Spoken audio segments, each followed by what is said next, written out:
into the interview. That's cool. I never do, because it don't feel natural. Gotcha. Because usually it just don't sound, it don't flow conversation. You want it organically. I got Yeah, you know what I'm saying? So tell me more about Hello, My Name Is podcast. Well, Hello, My Name Is podcast. It's a podcast, but the irony of the podcast is everybody to some degree is musically inclined. Okay. Whether it's instruments people play, whether it's myself who's an actual artist, whether you have somebody that's an engineer, whether you have somebody who's in that interviewing process, everybody kind of got something to bring to the table. So it's something to look forward to. And I mean, the good thing about it, like I say, everybody's musically inclined. So think about it. If you have people to come on your set, the music's right there. It's true. Look no further. Everything's right there. That's what's up. That's what's up. I caught you. I actually liked and favorited y'all page when I saw what y'all had. Appreciate that. I like the round table view y'all got too. Yes, like across the I room. do too. Yes. And then the camera pans to each person. Yes. I wish I had a cameraman on file to do the same we thing. We need the same thing too, but we usually do that ourselves. Really? That's all us. Yeah.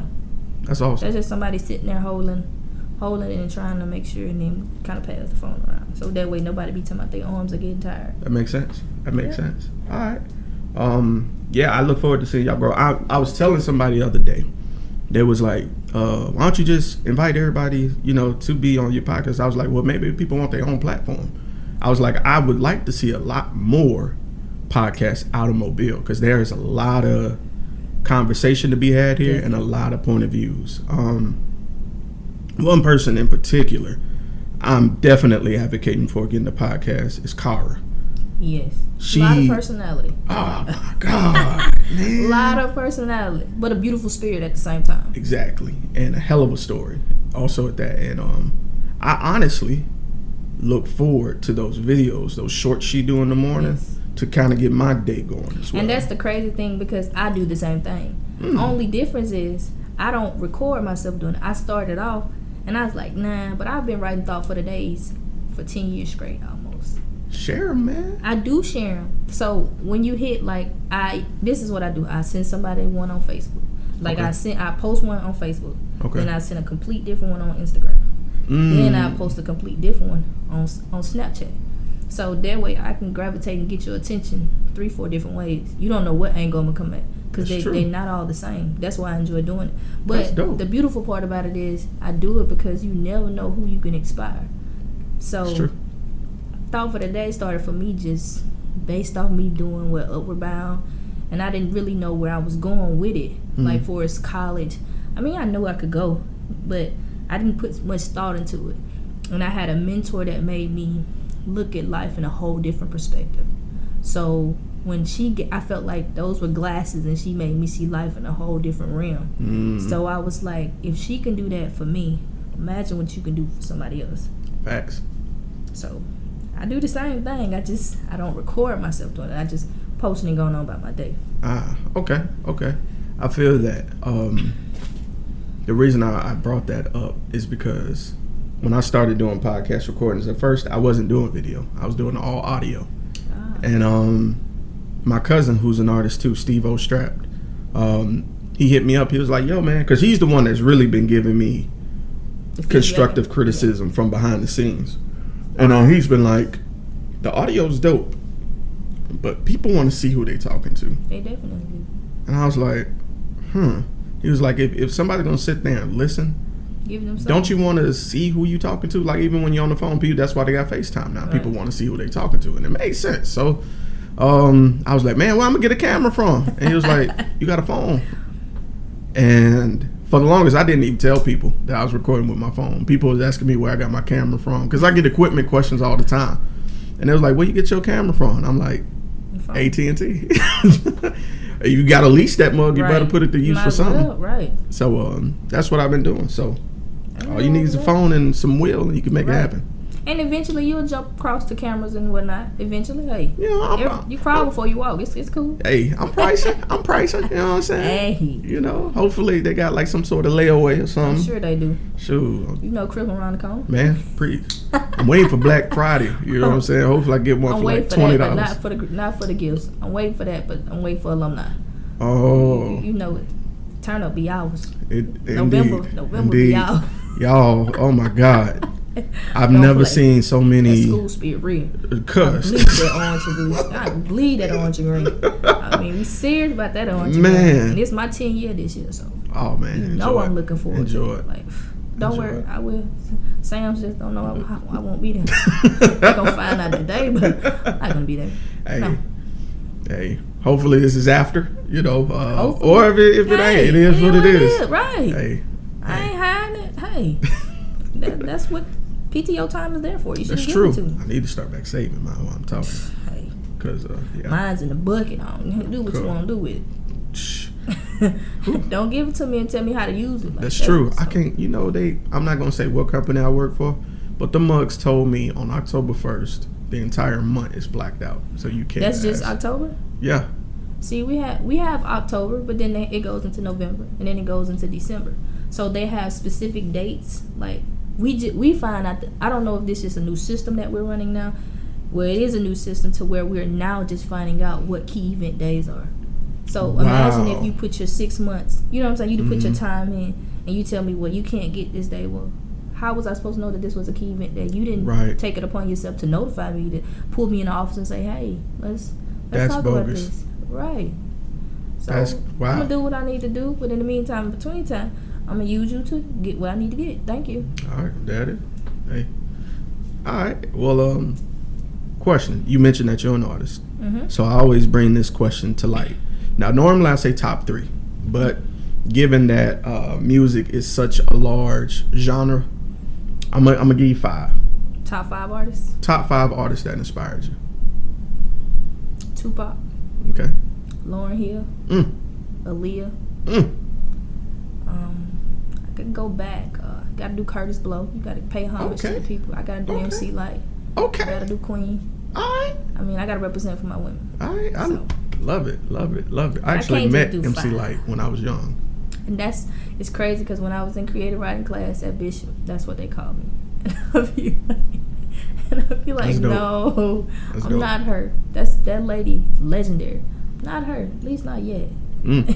I appreciate that humbleness. Not yet. No. I appreciate that. Yeah, hey, that's the only way you're gonna get there. We all started from somewhere. Sure. And I never wanna get beyond myself I lose who I am, trying to figure out and please other people. Sure. I wanna be me. So if I can keep people around me that keep me grounded, that keep me humble, keep me sustained to not doing everything you see everybody, I don't wanna lose myself.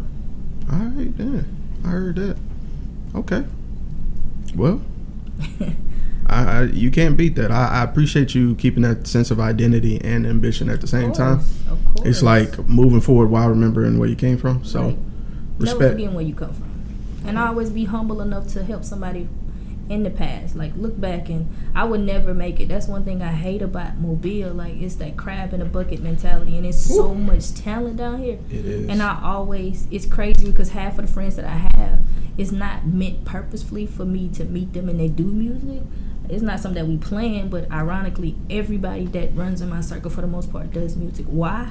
What God is trying to teach me, I don't know. But I'm enjoying the moment of it. But I definitely say I make it, we make it. I feel bad if I make it and I don't take somebody with me. Now, granted, it may not be right away because I got to get established first. But I will come back. And I want to put Mobile on the map because it's a lot of talent here. But think about it. Who's done it? Who's left? And actually, I would be the first if I was to do that. It's true. It's one thing to talk it, but I haven't seen anybody do it. It's true. It is a little bit of a I'm gonna get me first Right. type of mentality. And it's sad. Definitely. Because at the end of the day, knowledge is meant to be shared, period. You know, Completely if you eat and someone else eat, they'll do the same. Right. And it's enough space at the table. And even if, and I look at it like this, even if we ain't friends, we ain't on the same page, it's cool. I still want you to eat, just not at the table with me. Notice I say I still want you to eat, just not with me. So it's okay for you to still do your own thing. I ain't gonna hate you, because that's blocking my blessings. That's how I look at it. So why be mad, upset, and bitter with you, and you around here, whoop-de-whoop, it ain't bothering you. I'm the one messed up about it, so no. That does make sense. They out here living life and you bitter. Right. And where's that getting me? Yeah, nowhere. And they're Facts. prospering. And I'm still Salty. in a dream, right? Right. Still dreaming. All right. Okay. I hear you. Well, with that being said, thank you for tuning in to another episode of A Businessman. Told you I was going to do it. Hey, that's cool. It's your boy, Sirr. And today I got a special guest, Black on Black Rhyme, in the building. You see it? Hey, Kenda Edwards. I'm going to let her introduce herself because she got plenty of hats. Plenty of them. Yeah, I go by Kenda Edwards. Some people know me for Young Gunna. That's my poetry name. I also do music, so I go by Classy K. And shout out to Exclusive because that's my music group. And my podcast, my name is Scrap. By the way, my podcast name is Hello, My Name Is. So yes, I do wear a lot of different hats. All right. Well, cool. So with that being said, how long have you been active in music? Active in music, I would say I jumped out the womb when it comes to that. But I've been writing since the age of 11. Really? Since the age of 11. I think I've been doing freestyles since probably 8 or 9. It's crazy, like. To what? If you don't mind me asking. Beatboxing just to whatever I felt, like whatever I feel, like, because I feel like everybody is expressive in their own different way. So who am I to tell you how to use your creativity? I can't. Right. Okay. Because I've spoken with, and this is a recurring story. I feel like I've spoken in Eternity's interview. We talked about how we used to listen to, older rap from back in the days, and then you make your own lyrics to their music, and you learn beats and things that way in the pattern and rhythm. And I don't feel like we as artists pay homage to the legendary folks. Because if they didn't do it, how would you even have the platform that you have? So why not pay homage to them? Right. Every second I get, I'm going to thank you. I'm going to thank you because I wouldn't be where I am if it wasn't for you to some degree. Hey, preach. All right. So that leads me to one of my new questions I wanted to ask you, one of my curveballs I was going to tell you. Like, always coming up, we develop into who we are. You're never exactly who you are that day when you start. So what were you like as a child? Not much has changed as a child. I would always be into something. I knew how to talk my way out of everything. Finesser. Call it what you like. I was always outspoken. I believe in speaking my mind. I can honestly say I got that from my dad. But pretty much, I've always been someone who stands my ground. Okay. Can't pretty much stray me away. Learn to just be my own person and not try to be what everybody wants me to be, but more so of who I want to be. Okay. Because when you're trying to please everybody, where do you get?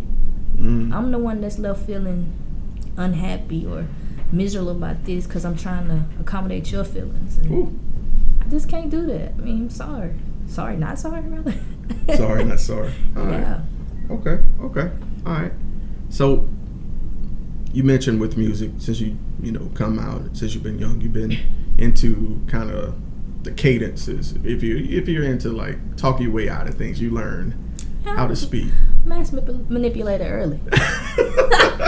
And I still got it. So I'm sure my kids will get it too. I mean, goes with the territory. Well, at least you know the book then. Yeah, you can see it coming. I wrote it, so you might as well. All right. So with delving into I guess into poetry, I guess since you were writing short stories and things like that, what really inspired, like what made you pick up that pencil to write those things?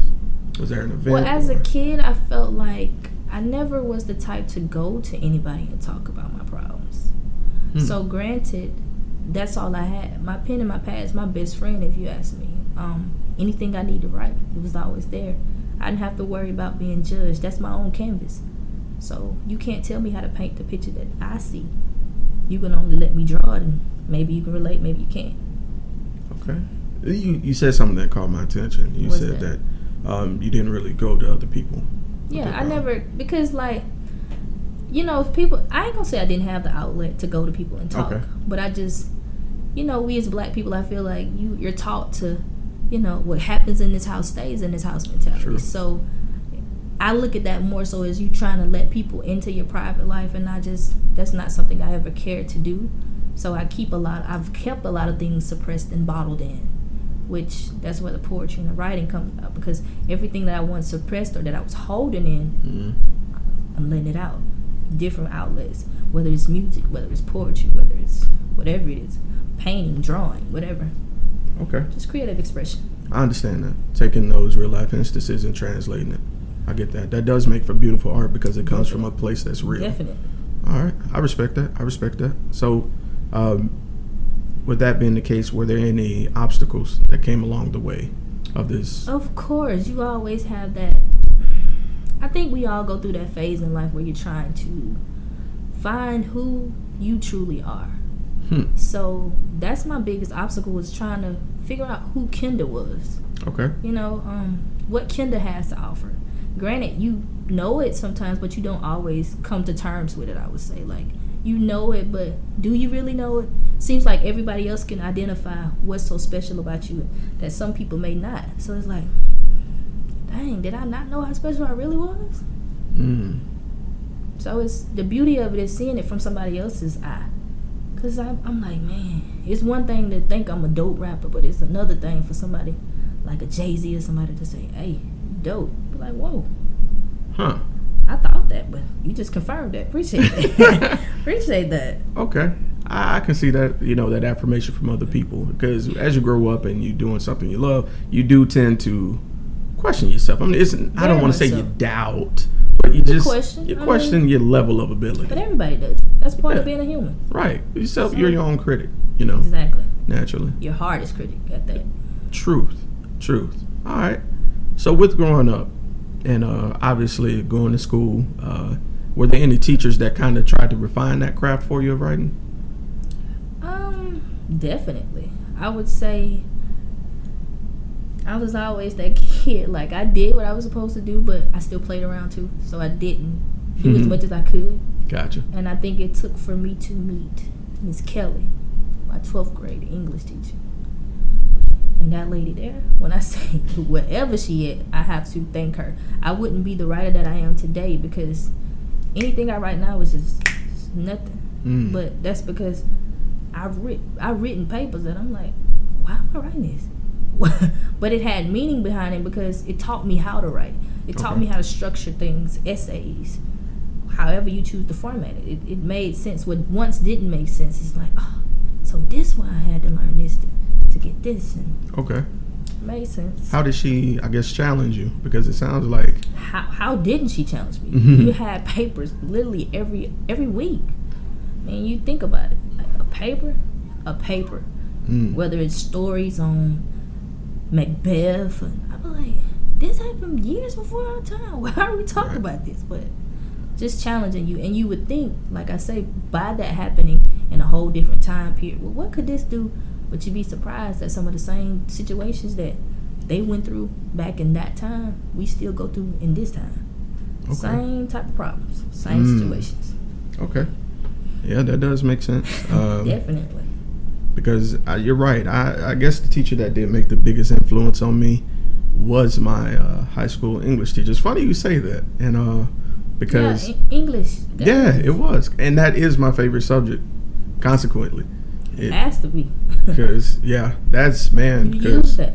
it's nothing like writing something you think is perfect and then getting humbled. You get seeing all them red marks and that red pen. Right. That's not right. Like, I thought I had an A. Right. Like, no, not an A. Man, shatter your whole world. But it's needed. It's needed. It's growth. Very much so. All right. Cool. All right. So, I guess going to another one of those pop-up questions I wanted to touch on.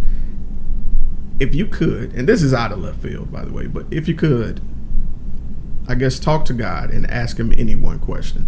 Free answer. He just tell y'all for it. Because, we, being the spiritual person I am, I feel like we pray for that answer, and we'll get it indirectly. It may not be right then. It could be later. It could be through something else.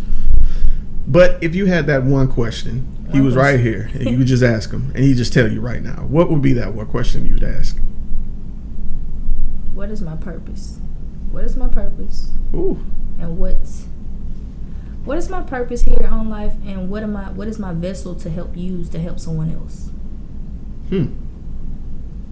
Okay. Do you feel you'd be prepared for that answer? Yeah, I would be prepared. Because see, whether good or bad, he's told me the answer. Only thing I can do now is to prepare myself for what's to come because he's giving me the answer. And I look at life like that. Like I really do. It's like a movie. He's the director. He already knows the way the format the story's gonna go. You're the main character. You don't know, but as you're reading along and you're playing that character, you find out. Okay, I appreciate you not being afraid of the answer. Most people would be too afraid to open that box. I'm an open box. Ain't no need to. Hey, preach. So, going back to something we talked about earlier about you playing, different roles, having many hats. Like, the number one problem I have is time management. I will admit that day in, day out, I am terrible at keeping up with dates and stuff. If it wasn't for Google Calendars, I would be in trouble. As you saw last week, I thought the interview was last Sunday. It's this Sunday. I'm like, no, I thought I had to go back and look at my message. Just to make sure. Look, it's real out here. My memory is not what it used to be. But how do you manage to balance work and your personal life? It's just that. They're both very different. And as long as I keep them from one another, they're even better. They don't mesh. They're not supposed to mesh. Mm-hmm. Business is business. Personal is personal. And I've noticed when you mix the two, what a disaster. So I care not to intertwine. I don't. That is probably separately. Yeah, that's probably the most interesting answer I've heard. Wow, why is that? A lot of poets I spoke with say they tend to mix the two because of their passion for both. That passion for life does tend to bleed into the poetry, and the poetry. But it doesn't have to be. Life is all about choices. That's true. And choices is different for everybody. Right, you're right. But then see some of the decisions that come from those very choices, then you start to question them. A lot of decisions that you're forced with to face, you didn't even have to go through that if you just chose properly. Okay. All right. Okay. Philosophize me, man. I'm with it. Okay. So this question is probably one of my favorite personal ones because it forces you to look back at your life as a whole. So if you could choose one moment that's probably your most memorable, probably your favorite memory overall, whether it's a birthday, it's a party, or a session, or a set, what is probably your most memorable moment? My most memorable moment? Poetry-wise, or you just mean life? Period. In life, I would have to say graduating. Elaborate. I say graduating college for me easily because it's one thing to graduate from high school. I look at that more so as I did that for my parents. But then when I graduate college, that's an accomplishment that I did for me. No one can take that from me, either degree, but college is more meaningful to me because I can honestly look back and say, I did that. I didn't have anybody holding my hand. Mom, them take you to school and everything. Well, when you hit college, there's nobody. Yeah. When people say, you can get it how you live, you figure it out. In college, they mean that. Mm-hmm. So I would definitely say college, graduating college. Okay. I'm not planning to do that again. All right. Got to. I respect that. What was your major? My major at the time, it was nursing. But really? Then I changed. I lost one of my oldest aunts. I was like this close from getting ready to apply for the program and everything, and I think it kind of. That's crazy. It's crazy how the life works because at the time when I lost her, it was you read everything that you know what I'm saying. You read this stuff, but it's another thing when you face it. Mm-hmm. So I'm taught this, but this is my loved one here, so it's completely different. And then you fast forward, I lose my godmother last March. Sorry. No problem. Thank you. I lose her last March, and then I look at it and I'm the one that's having to break things down chronologically, talking with the nurse in medical terminology, but then putting in layman's term for everyone else to understand. And I never forget her last little thing that I remember about my godmother was they put her on a feeding tube, and putting on a feeding tube, and then when they took her off of the machine or whatever, she had that suction or whatever, so you had to suck out, the saliva because, if she can die if you don't, right. Clean it out. And nobody wanted to do that. And I never forget the doctor's name. Her name was Summer, and she's like, Kenda, I know you say you don't want to do this, but I need you to strongly consider that. So it makes me I'm in limbo. I love it, but then you think about it. You grow attached to people. It's not purposely done, but how do you not grow attached? Like, you build relationships with people. So tell me how do I say you've lost your loved one and not have some type of compassion, not be just as hurt behind it to tell you as you are, because this is your loved one. So that's the hard part I have with it. I respect that. It's funny. One of my questions up there is, what's a death that shook you? I have plenty. But I would say they shook me in the right direction. Every time I lose somebody, I feel like that's an eye-opener for me. I can't speak for anybody else, but whether it be my grandmother, whether it be my Auntie Jean, whether it's been my godmother, whether it's been my Aunt Boo, everybody that has passed, I would say, has had some type of effect on me, but all in different ways. But it's a good thing, because the great thing about it is I know what they expect of me. So even though I don't have them with me in the physical sense, spiritually wise, I know everything that is for me to know as far as the format and what they would expect of me to do. So if I'm doing something out the ordinary, I get that feeling like, hey, you know this ain't what such want.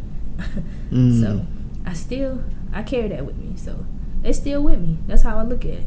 Love it. Love that. It's funny. I don't know what it is about aunts, but everybody got at least that one cool aunt. That was Auntie Jane for me. Man. Easily. That's like mom to me. Man. I can go to Auntie. It's crazy because I can go to Auntie and talk to Auntie about things I couldn't go to mom and talk to mom. Right. You but know what it was is? just that open dialogue. That is. Like, you just said it. Everybody don't have it, and that's special. But then I feel like it's even more special because especially if they don't have any children. Mm-hmm. They living vicariously through y'all anyway. So right. It's like, well, baby, your mama said you can't have it, but I'm going to get it to you anyway. So. It's funny you brought that up because my aunt at one point was also my English teacher. So you know before cut, you know slang. Man, you want to know how shook I was? I had to transfer to Theodore Middle.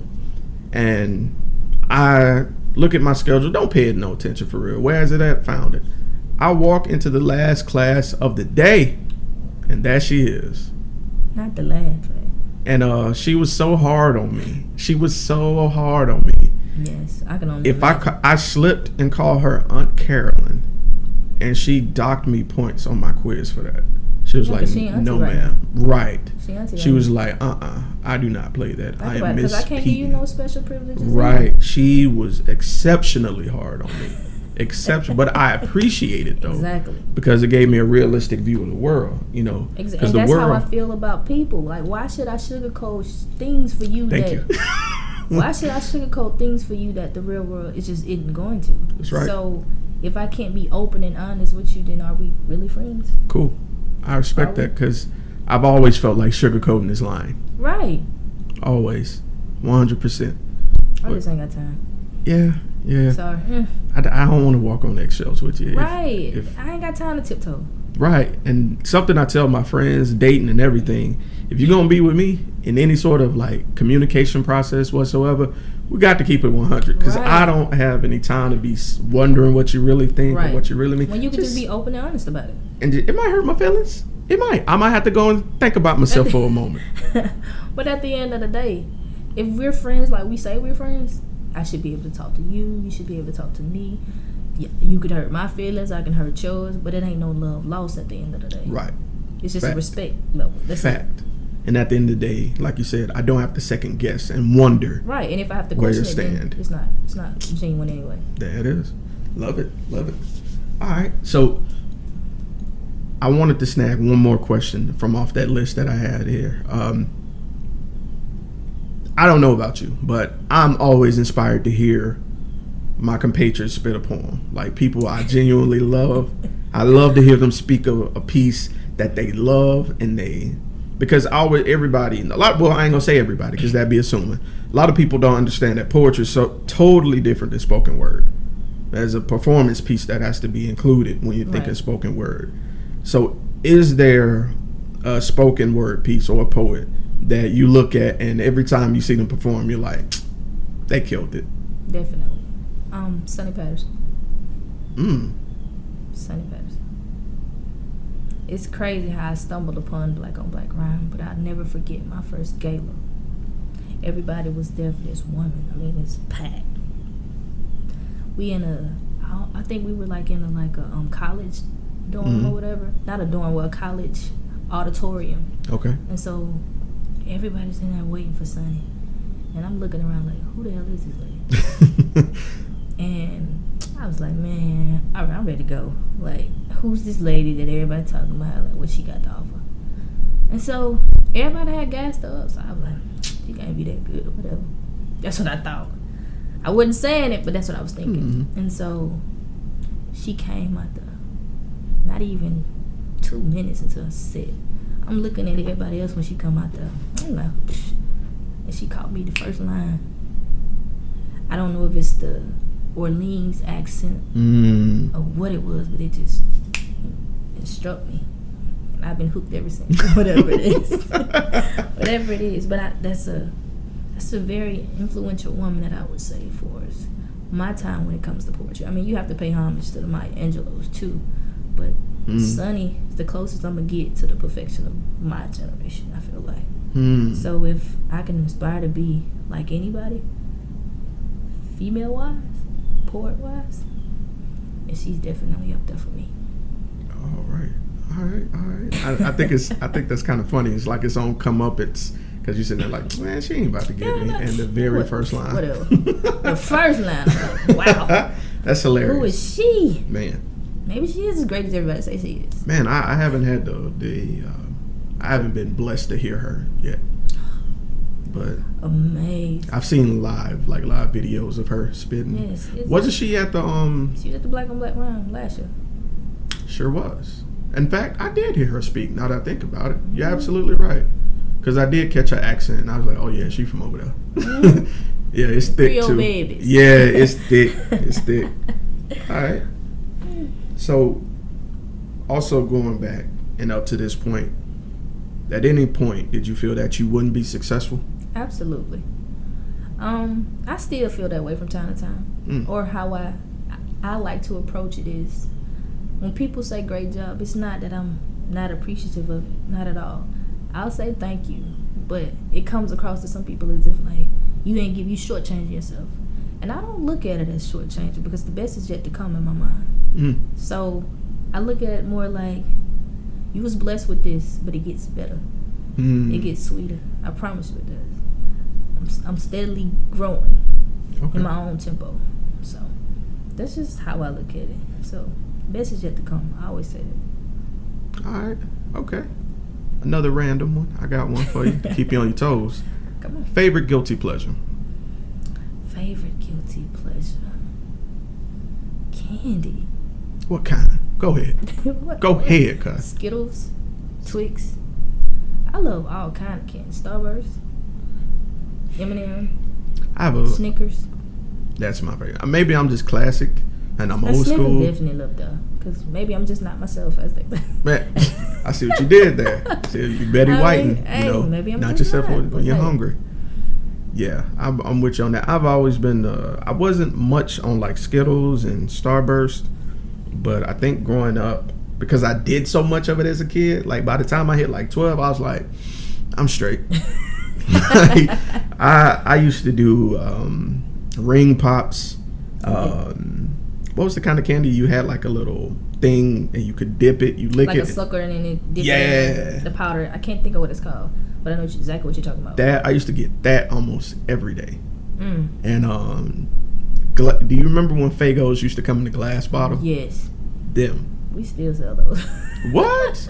Are you serious? We do still sell those, yes. If we don't have them, I'm sure somebody, I've seen that in some store, whether it's Publix or somebody got them. I just want one. Just one, because I haven't had one. The glass bottle. In the glass bottle. It's got to be in the glass bottle, because when you drink, you got to make that little noise after you drink it. Right. That's the key part. That's the key part. Oh, man, that's You got to excuse me. And you good? Between those and... Do you remember the popsicles that you had to break in the middle that snap? If I could find those, I'll be straight before the summer's out. They don't even make ice cream like that no more. They don't. Know what these kids got. No offense. She out. Right. The candy stuff they got now is trash. All right. So, Kenda, this next question is what I call the future question. I'm sorry, I ask everybody this question because I always wonder what they think of for themselves in the future. Because if you're going to think success, you have to. You can't just live day to day and not think ahead. So, where would you like to see yourself as an artist, poet, person, auntie, in 1 year, 3 years, and then in 10 years?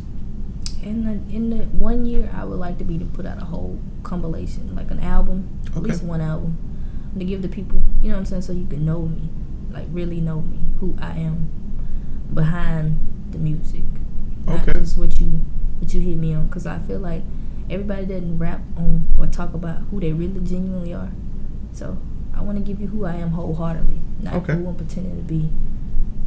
Yeah, definitely want to put some out there. Shake the game up a little bit, just a little. I find that interesting. I've never heard anyone put it that way before. What?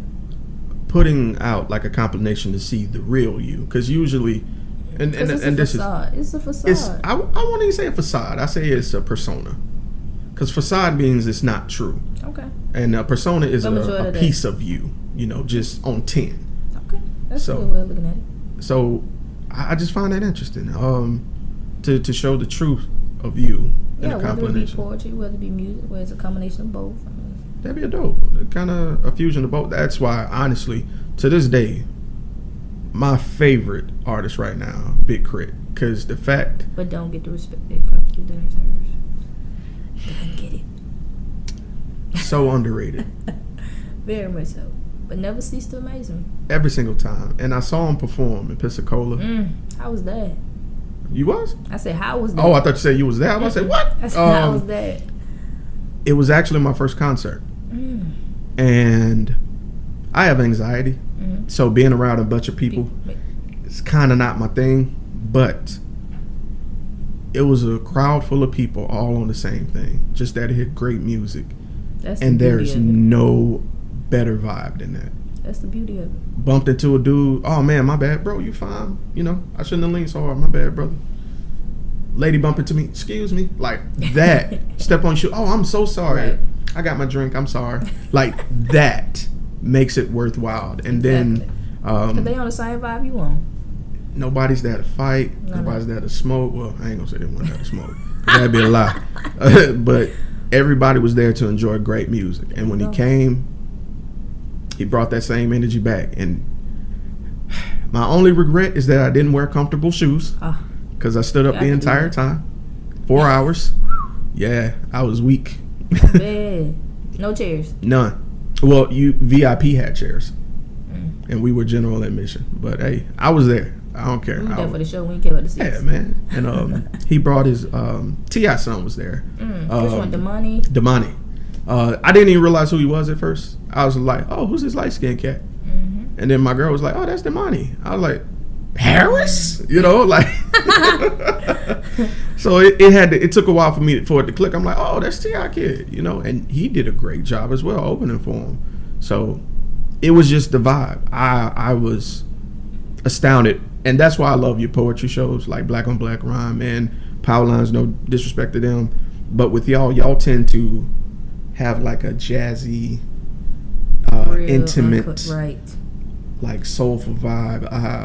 I think about my first experience with you guys was like, I think September, October last year at Architecture with Miss Latasha's spot. And I fell in love with y'all, man. I was like, when the next show? A month. I was hurt. But man, I hate I missed y'all last night. I really did. That's the good one, but hey, there's always more. I'll be at the next one. Every second Saturday of the month. It's fine. I'm gonna be there. So that brings me to another one of my odd questions. Go ahead. Now this one's a deep one now. Nobody's gonna be here forever, right? One day we will perish, and it's all about the legacy you leave behind. As far as your family and friends, who do you think, if you had to choose, is going to be the one to cry at your funeral? And who's going to be that person, that one, that's going to actually laugh at the funeral? I don't think anybody would laugh, but I'm such a goofball anyway. I can't lie. So if they laughing, it's probably something I've done that I probably don't remember. But I definitely think my niece would cry. Like, that's like my child. That's my shadow. You see her, you see me. You think that's my kid, and I'm like, no, she's just my niece. But yeah, definitely her. And I say laugh. It isn't for the sake of how she's dead. No, of course. It's that. It's memories that you made. Yeah, that. Timeless moments. Right. Because I brought up that question because at the latest funeral I went to, I actually did that. And the reason I did it is because one of the women that was speaking brought up an old story that I was there for. And I was like, that was actually a hilarious day. And so I'm sitting there, like, she's done speaking. But and I'm just sitting here, head down, just reflecting on that memory, just laughing, and people are looking at me, and it just struck me as odd. It's like, really, it's a homegoing celebration, so why shouldn't I laugh? Exactly, you're celebrating life with the life that this person once lived. So if you know them for having those funny goofball moments, I mean, everybody has some type of funny in them at some point with a moment. So I think it's okay. I'm not mad if you sit and laughing at my film. I know I could have fooled in real life. So. Hey, ain't no taking it back. It is what it is. Hey, life, love. That's what it's all about. So, Kenda, this question, it's not really a question. It's just your time to shine here. Like I tell everybody else, the hardest thing to do when you have an idea is to step out on your own. Right. What words of encouragement would you have for that person who has an idea or a skill that they're afraid to share, but definitely feels that urge to do so? What would you tell them? Be you. Never be afraid to be who you genuinely are. Who wants I want the carbon copy. I want the real deal. I don't want the fake. So just be you. And I feel like everybody has something to offer. So who am I to tell you, you can't do this, you can't do that? Some of the greatest of the greats have failed. Everybody's going to fail at some point in time, but it's not how you fall, it's how you recover. So walk out there, step out there. You'd be surprised at what you find if you just step on out there. Alright, cool beans. Tiptoe on out there. Tiptoe, however you want to do it. Tiptoe, two-step, however you want to do. Heel toe. Whatever you want to do.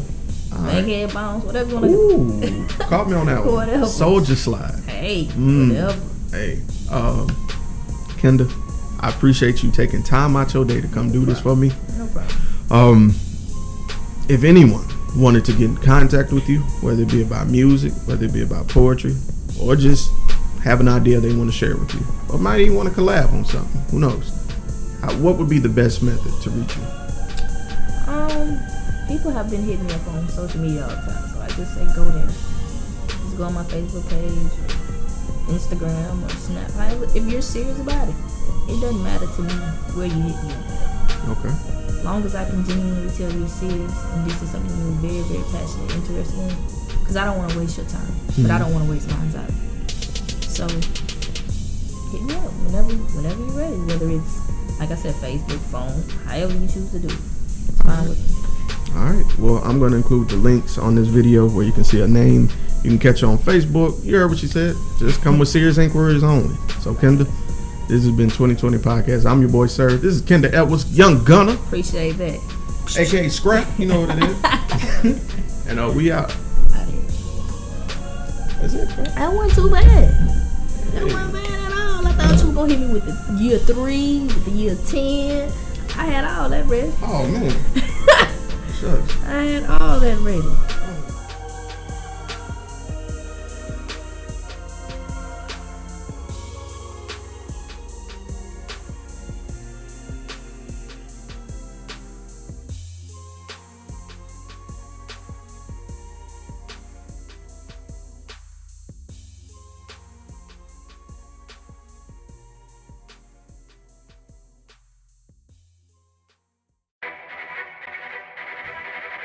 The self-destruct sequence has been activated. Repeat, the self-destruct sequence has been activated. This sequence may not be aborted. All employees proceed to the emergency car at the bottom platform. NANI?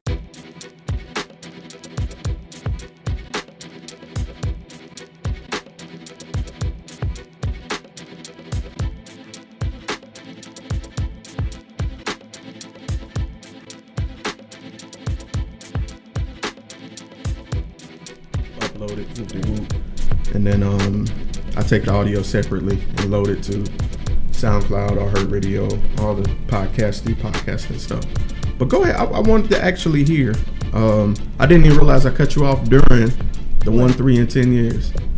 Oh, what were my put that down. Talk to the truth right now. Oh man. I'm gonna let you hear something from last night too. Please.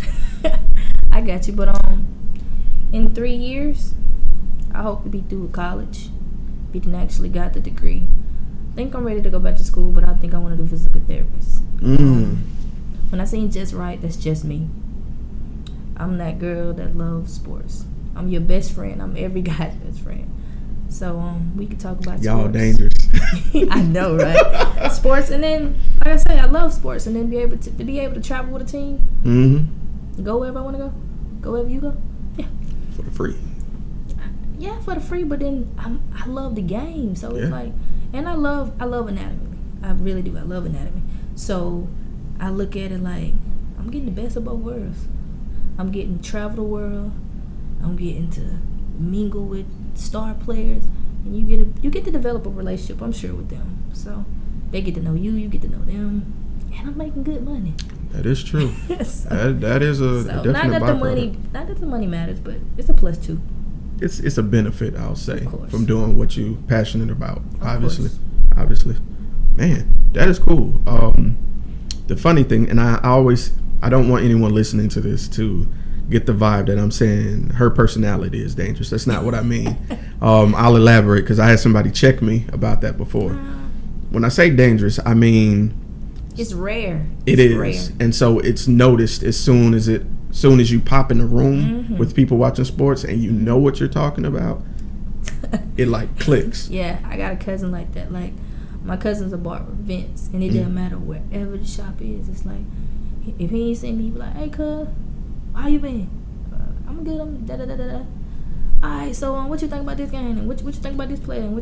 And the guys in there be like, "That girl don't know nothing about no sports."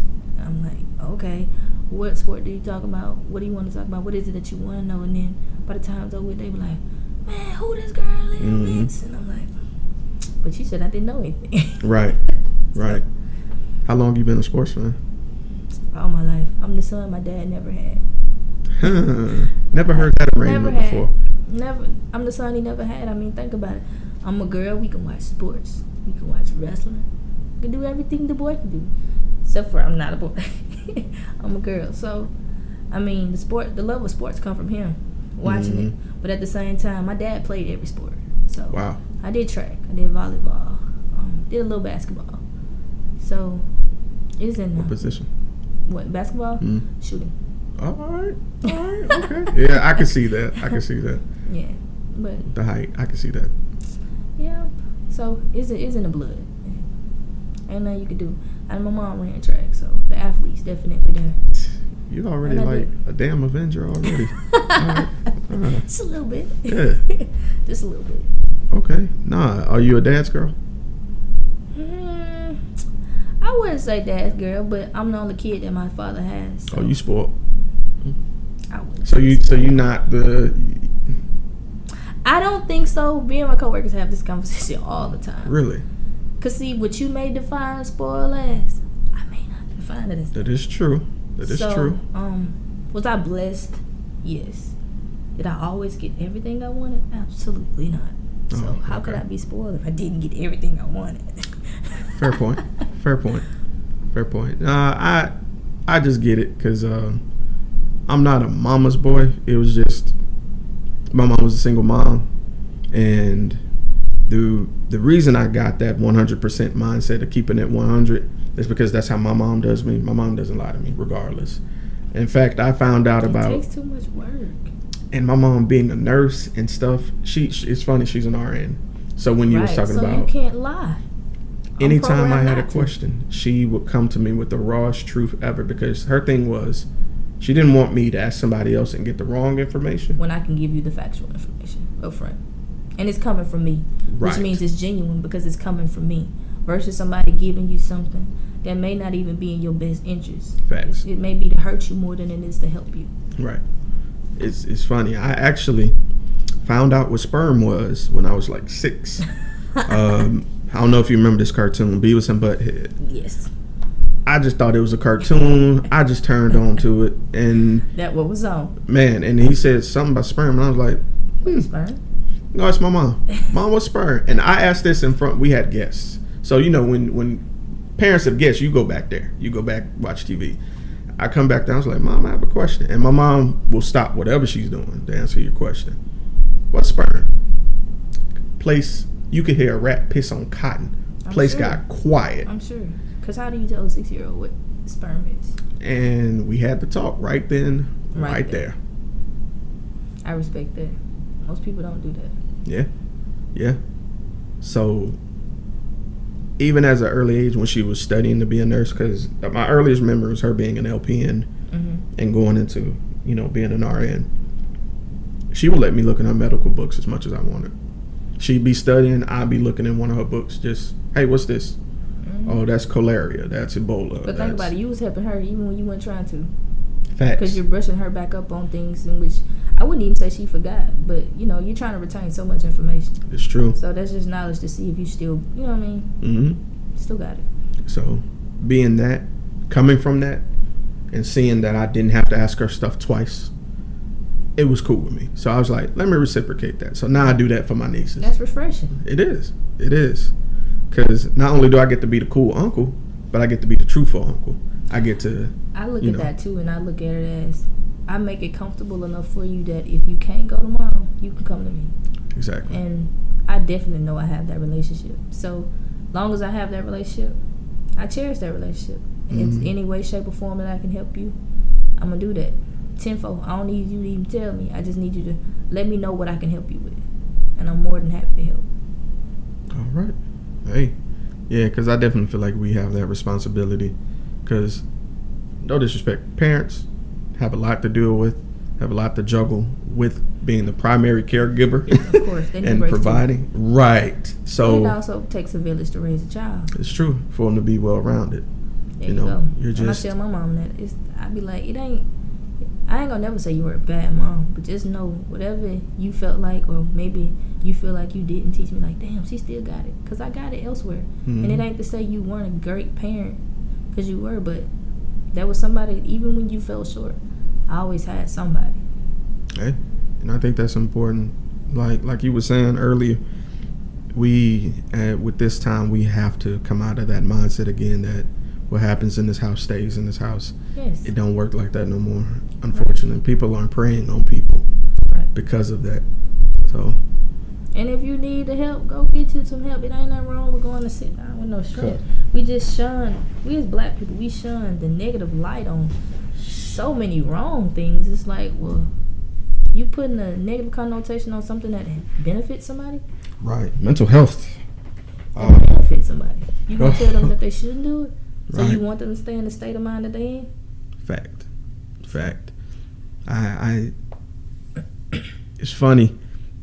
I had to come out of that mindset recently. I had a psych eval done a few months back so I could do a surgery, and I was so uncomfortable, and I realized that the only reason I'm uncomfortable is because I haven't done this enough. Haven't shared my thoughts with outside parties. We carry a lot of weight with us as black people, period. Right. Because we look at life through a different lens already, a more, I hate to say it, more realistic, more. But you've gone through more. Right. It's like it's a little bit more harsh. It is. And that's what makes me mad with us, because for everything we've gone through as people, we still are in the mindset of that slavery mentality. Oh. Like white folks, they help they folks. I mean, white people, they got each other's back, even if they're not seeing eye to eye. Mm-hmm. We don't know how to find that common ground to say, hey, you made me mad, but I still got your back. Mm-hmm.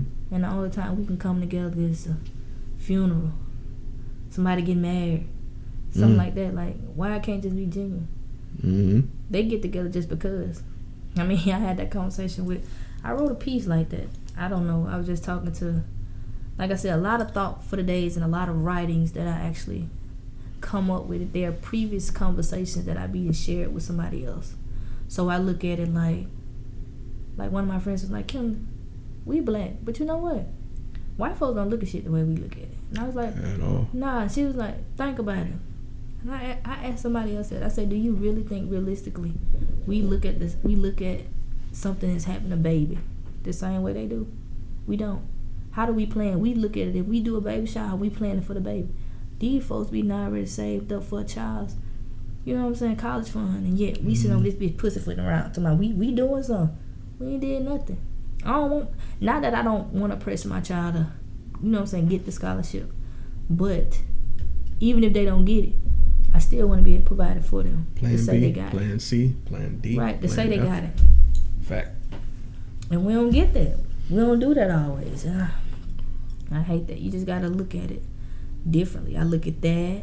I look at another thing that we do is at 18, you got to get out. Why are you pushing them out there? White folk don't do that. Ooh, man. Shan, Billy, Andrew, they can stay as long as they want. But I'd rather you let me stay to try to figure it out than for me to go out there and I'm failing.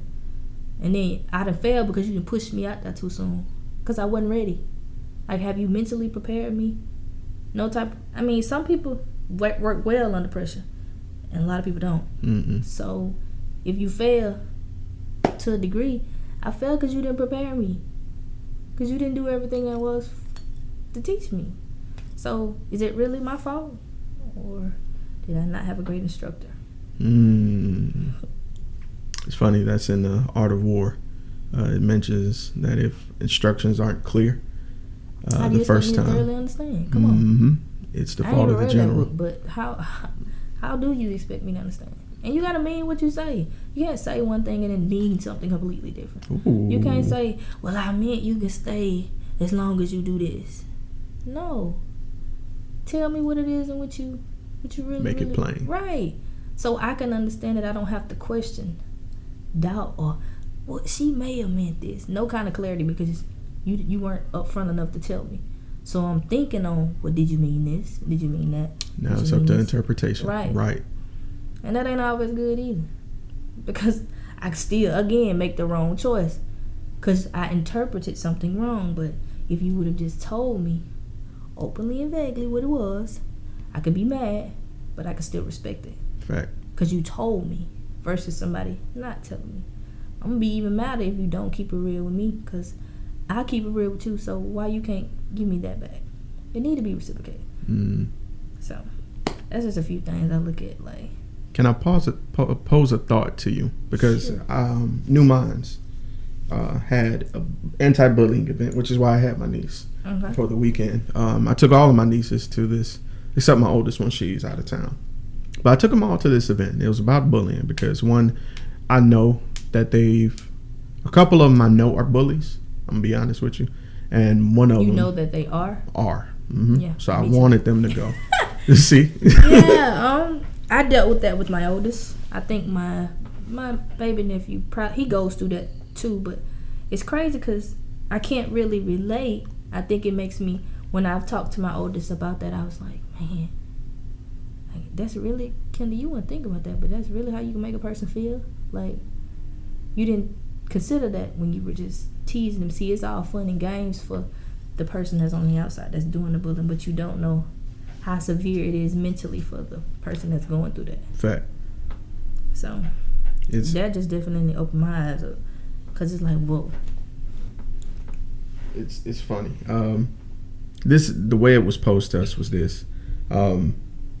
People are afraid to discuss or come forward if they're being bullied. And I thought about it.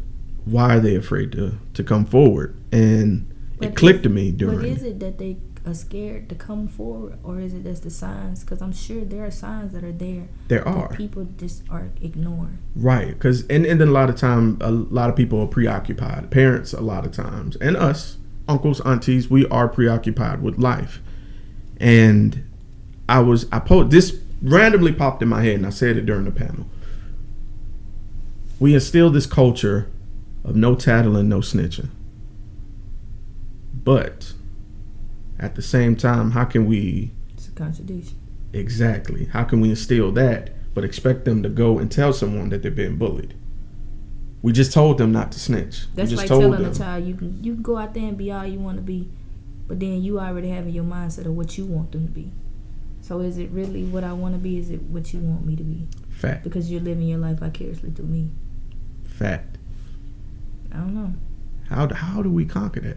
How is it the conversations now that we're having now with folks? I definitely think so. The younger, the better. Because I'm not sure if you've seen the movie The Hate U Give. I didn't finish it. I read it and I saw it. I saw it before I read it. So when I was reading it, I'm hearing the child, the chick, the females, I can't call her name, who's going through all this stuff. And it's, to me, it's like, it makes you see how important it is to talk to your children. Mm-hmm. And keep them as up to date on what's going on around them as much as you can. Not that you can change nothing, but if I can inform you of what to expect, you can know how to maneuver around it. Mm-hmm. I ain't saying do like this. No, what I'm telling you how you can move around it. Now it's up to you how you choose to maneuver, but I let the guidelines be right there. So you can't say, well, Mom, you ain't never said. Yeah, I did. Mm-hmm. I never want my kids to be like, well, you said this, but you meant this. No, don't tell me what I meant, because I'm going to give it to you right there. And that's going to be what I said, and that's going to be what I meant, and you ain't got to question it. But the earlier you have conversations with kids, yeah. And I say the earliest because what that movie made me realize is if he had those kind of conversations with those kids at their age, and then fast forward to the age they are now, they could still memorize. He made sure that they knew their stuff. So if I make you memorize it, it's just like school. Mm-hmm. You gonna retain it, and it may not make sense at, you know what I'm saying. But how I get real when you know what I'm saying, you're faced with it.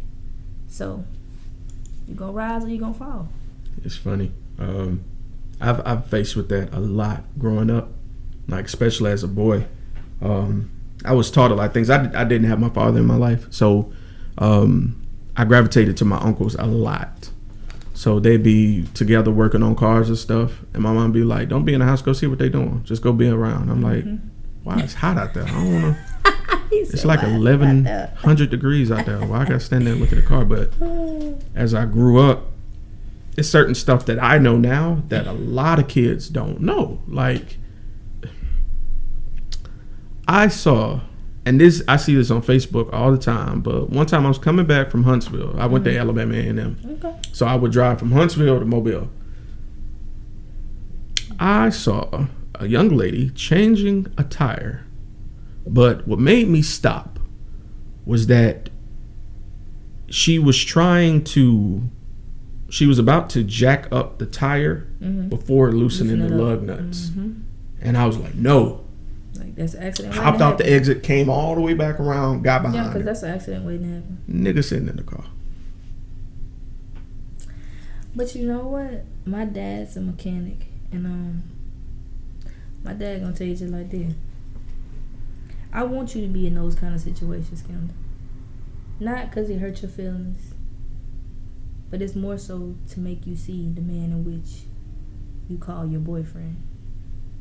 If that nigga can't change the tie, that ain't the nigga for you. That's right. And if you can't help me change no tie, you probably can't help me pay no bill. So then why do I need you again? Right. I probably don't. Right. And I think the part that made me the most mad was he didn't get out the car till I got out the car. Mm. So you just gonna sit there and knew. You just gonna sit there and let her do it. That's kind of cowardly. Ain't no kinda. Yeah. Ain't no kinda. It's definitely a bitch move because you sitting there letting her do all the work. The roles should kind of be reversed, I would think. But man, I wouldn't. The only thing you need to be doing is calling whoever and telling them where I'm at. Right.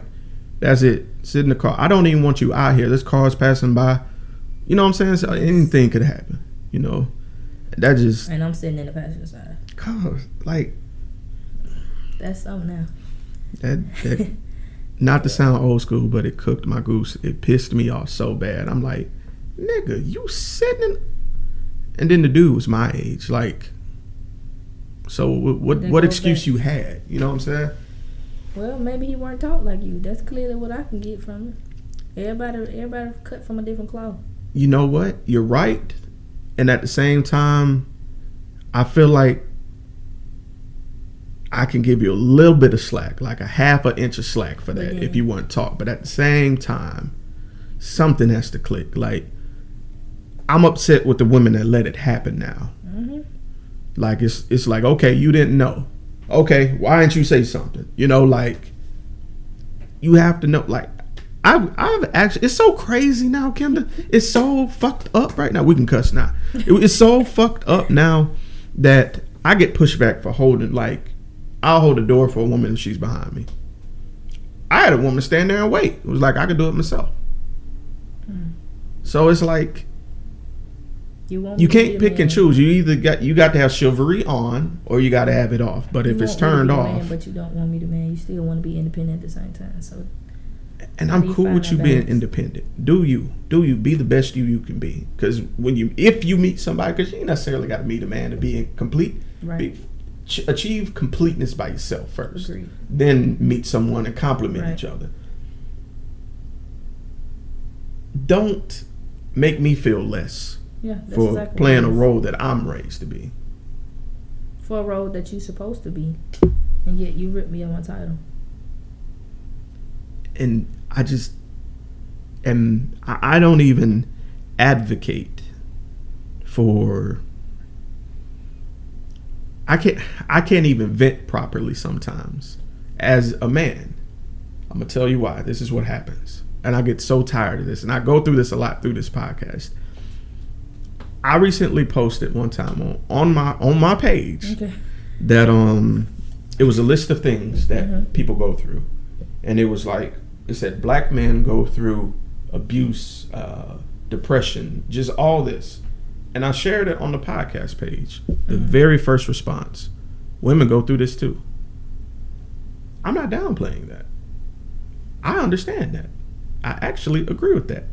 But that's not what I said. What I said is we go through this. And I made the comparison that what you're doing to my statement is what white people do to Black Lives Matter. They do.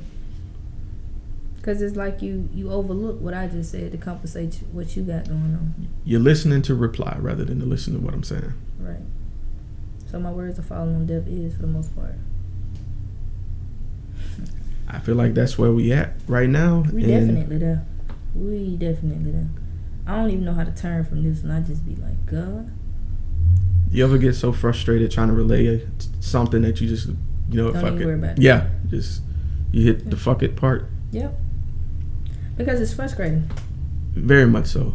Because I feel like if I'm relaying it the way I should, you will agree with me, but you don't want to say you agree. So it's easy to be like, I get it, bud. Oh, I can't stand that. I can't stand that. I feel you, bud. That right there. That right there. That right there. So I be like, isn't it you feel me, or? I call that the emotional response to a logical situation. And when I get to that point with someone, I just stop arguing. Because no matter what, it could be like, you're right, but I feel like, and then it's just, okay. So it doesn't even matter what I said at that point. I run into that a lot when I'm dating. Yes. I run into that a lot. And that's probably why I'm single, because I oftentimes tell people that I'm single because I choose to be single. Not because I've never been that woman that feels like I need a man to validate me. But what a lot of people don't do is when they get into relationships or they get out of them, they do it like taxis. You get in one, all right, I'm just sit right, and next 15, another one gonna come. And so, no, I'm not. I can't expect you to love me if I don't love me the proper way. Fact. So if I don't know me, how could I expect you to get to know me? You can't help me know me if I don't even know me. I'm lost before your ass even gets there. So, no, we can't both be needing a GPS to find my own fucking heart. No, we can't. So, I'd rather take the times and the steps to get to know me as well as I possibly can without having to look for nothing. Because when you look, you find crap. But when it finds you, I think it's more special. So I'd rather wait for whatever God has in store for me than to be out there. Okay, all right, let's see what you got. No. And then I'm not getting any younger. I'll be 30 next year. I look at it as, okay, it's time out for certain things. It's a certain age that you say, it's time to grow the fuck up. I don't have time for games. Not that I play them hoes anyway, because I'm very straightforward. So what you see is what you get with me. So why sit there and play games? You can say that for your mama now, because I ain't got time. Bye. I get why they call you scrap. So, I mean, I don't have time for it. I really, really don't. So, take it or leave it. And I always tell people that, like, I have a lot going on. I'm a busy young lady. And if you can't understand what I have going on, I ain't saying you can't be a part of it, but if you can't understand what I have going on and you're not going to support me wholeheartedly, I don't need you in my corner. I'm okay. Because I don't need somebody to validate me. I know me well enough to say, hey, Kenda, we gonna be alright. We've been doing it all the time. We gonna be fine. I've never been that girl. That's why it frustrates me when women, when they be like, I just gotta have somebody. No, the fuck you don't. You gonna die by your motherfucking self. What you mean you got to have somebody? You came in this world by yourself. Why you got to have somebody? Because somebody fucked you up in the head to make you feel like you got to have that. It's like, to me, it's like dying. And you tell yourself you got to have this. No, you don't. You can survive without it. You just mentally tell yourself. It's what you want. Right.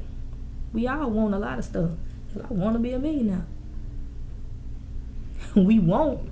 But what are we doing to get that want? Ooh. We ain't putting the work in, but we won't.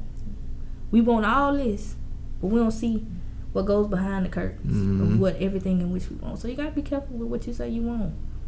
And then when you want what you want and then you get it, well, you don't know what to do with it. You don't appreciate it. Right. You devalue it. So, is that really what you wanted? Because you said you wanted, and then you got it, and God bless you with it, and then you said, well, I don't know what to do with it, but that's what you wanted, right? So he blessed you with what you wanted, just to show you really didn't know what you wanted. So I have a theory about that. I'm gonna pose this to you. I'm sorry if I'm keeping you. Oh, you good? I love these conversations. This is why I love podcasting. This right here is why. I posted the other day on Facebook. I was doing some deep meditating. I meditate now. Okay. Works wonders for you, boy. Keeps me cool. Keeps me, with all this going on, cops busting in, shooting niggas on their couch, eating ice cream, and getting 10 years. I've had to digress a lot. I was thinking about success, the idea of success. The idea of success is wholly dependent upon how happy you are. Right. What you perceive as happy. Right. If you're fine with your lights being on, enjoying life, having a couple dollars in your pocket to go out of town, maybe Pensacola, maybe New Orleans every now and again, you successful. You're doing what you do. You enjoying what you're doing. You're enjoying life. It has nothing to do with materials. Absolutely nothing. And the reason I came to that conclusion was this. We always get caught up, black people, I feel like we misinterpret God. I'm going to explain what I mean by that. You ain't got to explain. I already know where you're going. I feel like people think God is this white man with a beard wrapped in some kind of ancestral robe. I think God is a force. I think God has no shape. If God was personified, I think of the galaxy. Just there, just existence.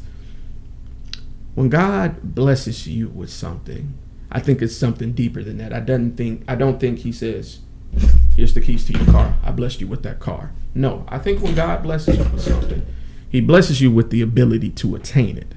He blesses you with the ability to have a job. I think he blesses you with the ability to complete the hours. I think he blesses you with health to live through the paycheck safely. And then you have the choice or the chance to save and do what's necessary and discern how you spend money. I think we place too much of our own shortcomings on God as limitations. And that's not how it works. God created opportunity for you to do what you want and achieve the desires of your heart. Blame on him, especially if you're not doing what you're supposed to do. Exactly. I wrote the other day that what if you pray and ask God for the same thing every day, and then one day God says, you know what, I gave you something called ambition and drive. Yeah, you're not. How would you respond? And someone from an associate podcast, I call them my podcast cousins, Controversial Chronicles. Give them a follow if you get a chance. Okay. They're hilarious. She put, I don't see how that would help me. And she was joking because I know her. I know she was joking. Yeah. But there are a lot of people that see that and probably think she's being literal because that's how they would feel. Mm-hmm. I feel like when you tell a child the world is your oyster, you know, you can do whatever you want to do, I think God thinks the same way. Mm-hmm. True, you're going to meet obstacles. People are going to try and block you. Yeah, that's why when you ask me that question about obstacles, it's like, yeah, I had them. Yeah, I got over them. Yeah, they're going to keep coming. Right. So how do you really... You're never really going to overcome an obstacle, because when you're overcoming that one, you're hit with another one. And you're hit with another one, and you're hit with another one. I think it's just define the person that you are throughout life, because how you may be challenged by this obstacle, you're not going to come up with the same results on this obstacle. Exactly. So you're definitely going to be changed by it. That's the exact reason why I asked that question. I feel like a lot of success interviews or like interviews involving people who do something now that they're passionate about, like you, I think we just see the forefront of it. We see the lights, we see the cameras, we see y'all dressed up spitting. We don't see the hard work that's being put We don't see how y'all navigated through the tough shit y'all went through. That's why I put that question in there. Because I feel like when I think of obstacles and how you are, I think of water running down a mountain. There's all kind of jagged edges and things, but water will always find its own way around it. Always. So that's how you have to be if you want to be successful. Now, if you don't want to be successful, that's on you. You can be complacent. Please, that's on you, but don't have the audacity to blame God on that. Don't be like, well, I'm just waiting on God to bless me with such and such. Nah, cuz, go and get it. Go and get it. That's how it is. I feel like he blessed you every day. Shit, he woke you up. He didn't have to do that. And you still, I don't know, that make me think like I say, we want what we want. But are we doing what we have to do? We want what we want, but we don't want what we want. We want what we want, but we don't want to work for it. We want what we want to a degree, but we don't want to put the work in for it. So, do you really want it? Because saying you want it, and then when the work come in, that's say otherwise. Right. So, it's funny to me. It's funny to me on levels because when you achieve it, right? Other people look at you and be like, oh, that's what's up, man. I'm proud of you. That's what's up. But in the back of your mind, you're like, yeah, man, y'all have no idea how much I had to endure with this shit. Like, man, if y'all only knew, I'm happy. It makes it, the accomplishments make what you beat and went through. It's just validated. But then at the same time, you can't tend to forget what you went through to get there. And I feel like a lot of successful people, they get caught up in that whirlwind of, oh, well, I went through this and I got it and I made it and that's it. Right. No. You got to tell them. No, it don't stop. It's like a relationship. You got to do what you got to do. Whatever you did together, you got to keep it. Right. And if you really, really want that, you're going to keep striving. So, how successful is successful? Is it a...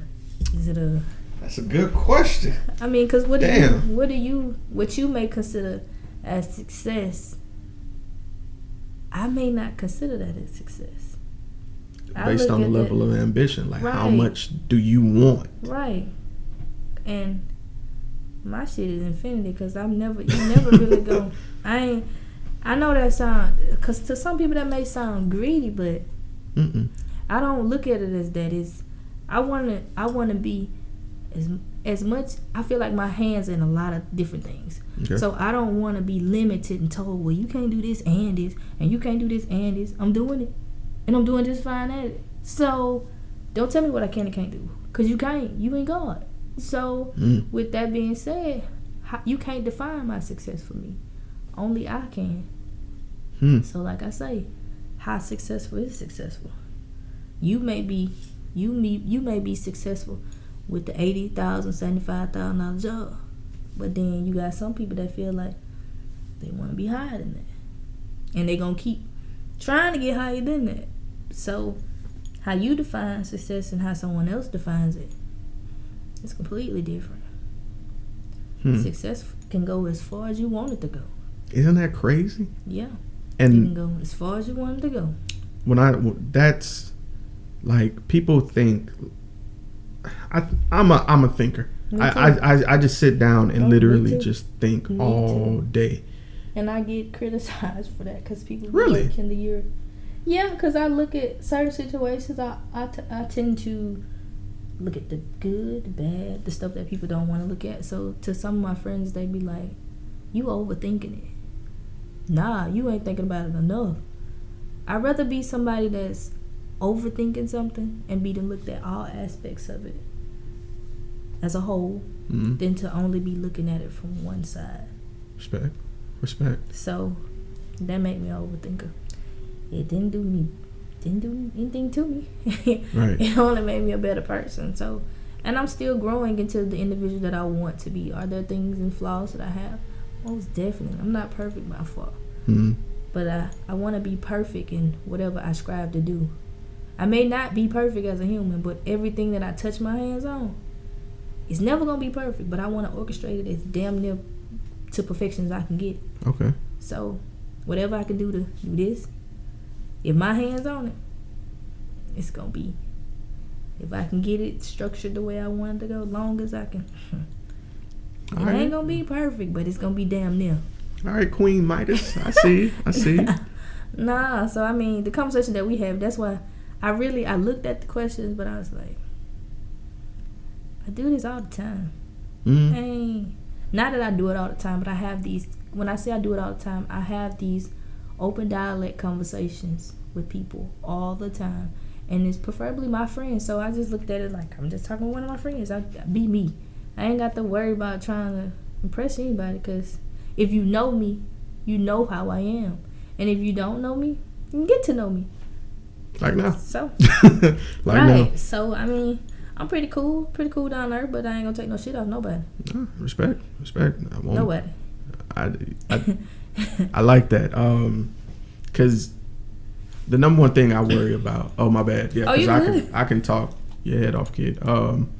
Number one thing I worry about when recording, and it's funny you brought this up. I always, like I told you, transition into the interview because people are nervous. Like, they're like, oh, it's my first time talking to them, and it's kind of awkward just to start with an interview because one, the uhs and you can kind of catch them off guard. Well, and that's something I didn't want to do. You don't want to be because like you say, you make them comfortable as possible. You want to make them comfortable, and I like to ask people questions that they're gonna challenge you, but at the same time, it gives me ideology of who you are. Right. So, to know what your thoughts is on this, or to know what your thoughts is on that. Like, I know you do this, but what are your thoughts on this? Just to pique your interest, just to let me know who I'm dealing with. Right. And it's funny. I used to I usually ask the same questions over and over, and I'm glad you got out of that. I'm glad you got out of it, because I was looking at that too. I was like, man, his podcast, I said he asked. And granted, everybody's going to answer the questions differently. But strategically, you can't keep asking everybody the same. I can't. You're gonna eat, and like you did today, you just threw random questions out there. Like I said, I was just like, I'm just going to be me, bro. I appreciate that. I'm glad you did. I'm glad you was receptive to it too, because I didn't want you to have like a format in mind and then where the hell this nigga coming from with this one? Because I look at it like this, like you say, you're a thinker. I'm a thinker. So whatever you ask me, it causes me to think to some degree. I just have to answer the question to my best ability. There's no right, there's no wrong. Fact. So how hard could it be? I think the thing I mainly look for is I like to try to find that one story that make you jog a memory, that triggers an emotion. Yeah. And I like capturing that because when I release these, I take care of each interview. Like, I don't work on 2 interviews at one time. I never do, because I don't want to carry that energy for that interview into the next one.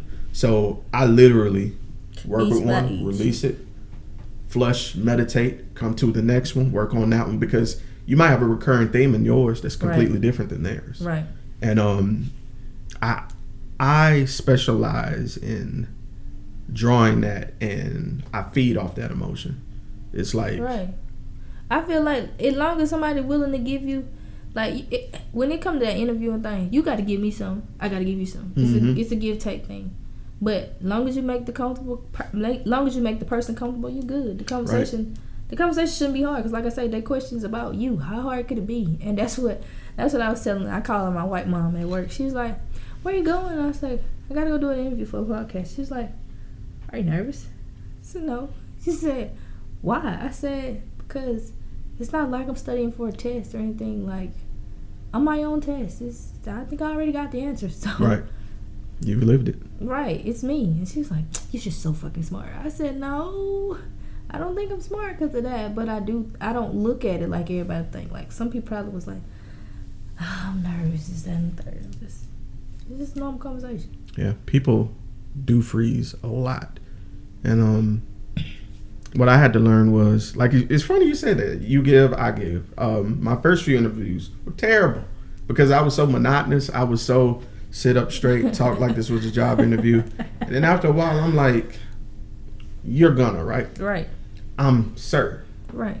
So the energy you bring as you, I have to reciprocate that and be the best Sirr I could be. And then I like to think the stage helps with that too for me. Because, like I say, I don't know, the show last night, I think... Man, you just gonna rub that in my face today. No, they were talking when I looked at my phone, everybody was like, "Kenda, like, you kicked ass last night." And I think that was, I want to say that's one of my favorite shows, but I don't want to say that's you got my a piece favorite of it? show. Let me hear. Oh, you want? Nah, I'll give you a piece. You want me to give you something from last night? Yeah, shit. Okay, Let's do it. Okay, Young Gunna is what they call me, but it's always more than what the eye tends to meet. I know that when you see these glasses, you may think I'm some type of geek, but in actuality, I possess an inner freak. You see, I'm classless in between these sheets. I'll take you places that hell you didn't even know you could reach. Better yet, I want to take you on an adventure. I want to have you, and you dicks up at an attention. You see, I want to take you as high as you're willing to go. I want to have your orgasms multiplying. I want your face in between my thighs. I want your lips and your hands all over my behind shit. I want everything and more. Everything you don't think you could give. Because y'all gonna be in vogue, but I promise to give you something that you could feel. And this is an erotic show, so I gotta keep it all the way real. So shh, I need all lips sealed. Okay. I so badly want to write a love poem, but that's not going to get your attention. And I need you to know just how serious this really is. Nigga, I will suck you dehydrated. I want your pores to open and close so that these pussy juices will exfoliate your skin. I want to go down on you and do things with my mouth that'll have you waking up in another time zone. You see, this is serious. I just want you to know a few things before entering the bedroom. I'm number one, and anyone else before me was just foreplay. Tell your knees to keep FEMA on speed dial, because once you feel this moisture, this wetness, you're bound to flash flood my throat, overspill on my face, and then sit down for the next couple of days. You see, help will not come for you. Then I want you to call your counselor, because the way my mouth, throat, and tongue are synced with direction, it would have you questioning life and what to do about your current situation. You see, you will experience intense REM, rapid ejaculatory moments. Then and only then do I want you to call your pastor, because once these lips are on you, your soul will leave your chest. And I just want to make sure it has a comfortable place to rest. I want you to know that when you enter, I will be wet in the A-gathers of your Windex, so that your stroke will leave no streaks. May the fruits of our labor consist of sweet pineapples. I can make you bust, and it'll feel like Mandela's first freedom step. Ooh. Let it flow. Call me your Mac Cafe. Let's brew our own coffee. My mouth being a cup full of latte, your cream on top. You see, shit, Starbucks ain't got nothing on us. That's it. Hey. Shit. Ain't no All right, cool. not the last. Hey. All right. God damn. All right.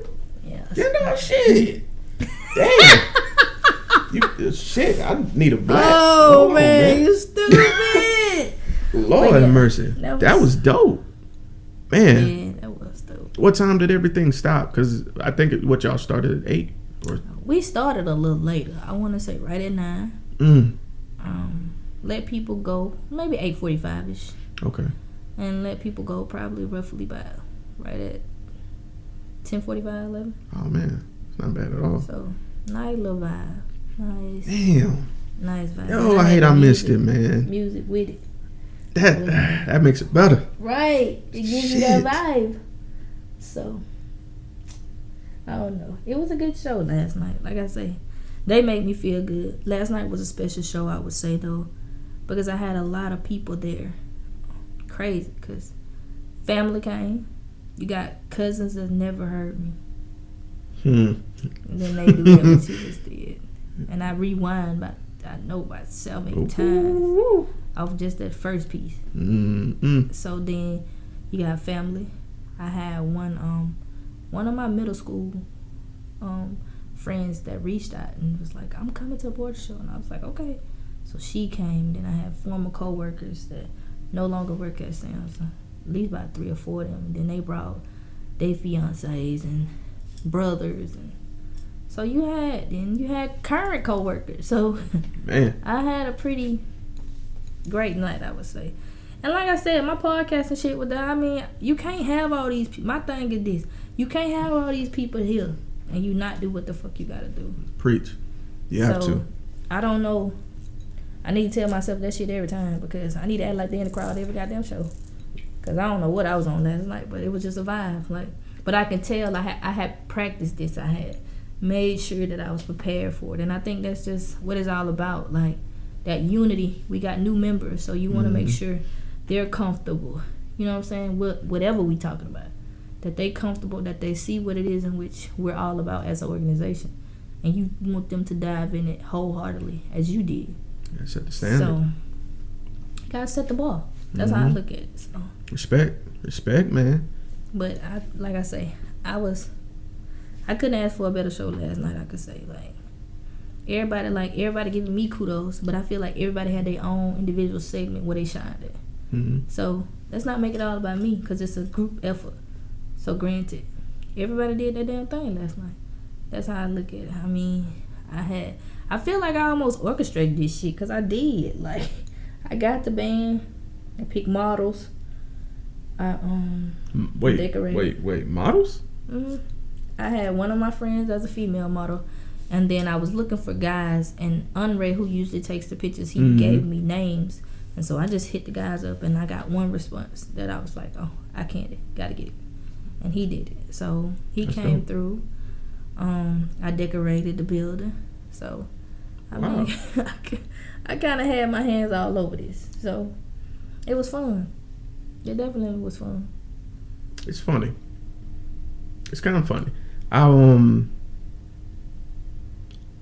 I think when you have so much to do with the show and you're just satisfied with the overall result of it, just being a success as a whole, I think that shows what kind of person you are overall. Yeah, but I mean, could it have been greater? Yes. I mean, I look at it like this. We're going to have a conference call. I mean, what happened is what happened. You always, my thing is every year you want to go up a notch. So, let's crank it up. And I mean, we've been on hiatus, so I'm like, it's time to peek back. Y'all damn sure did the thing.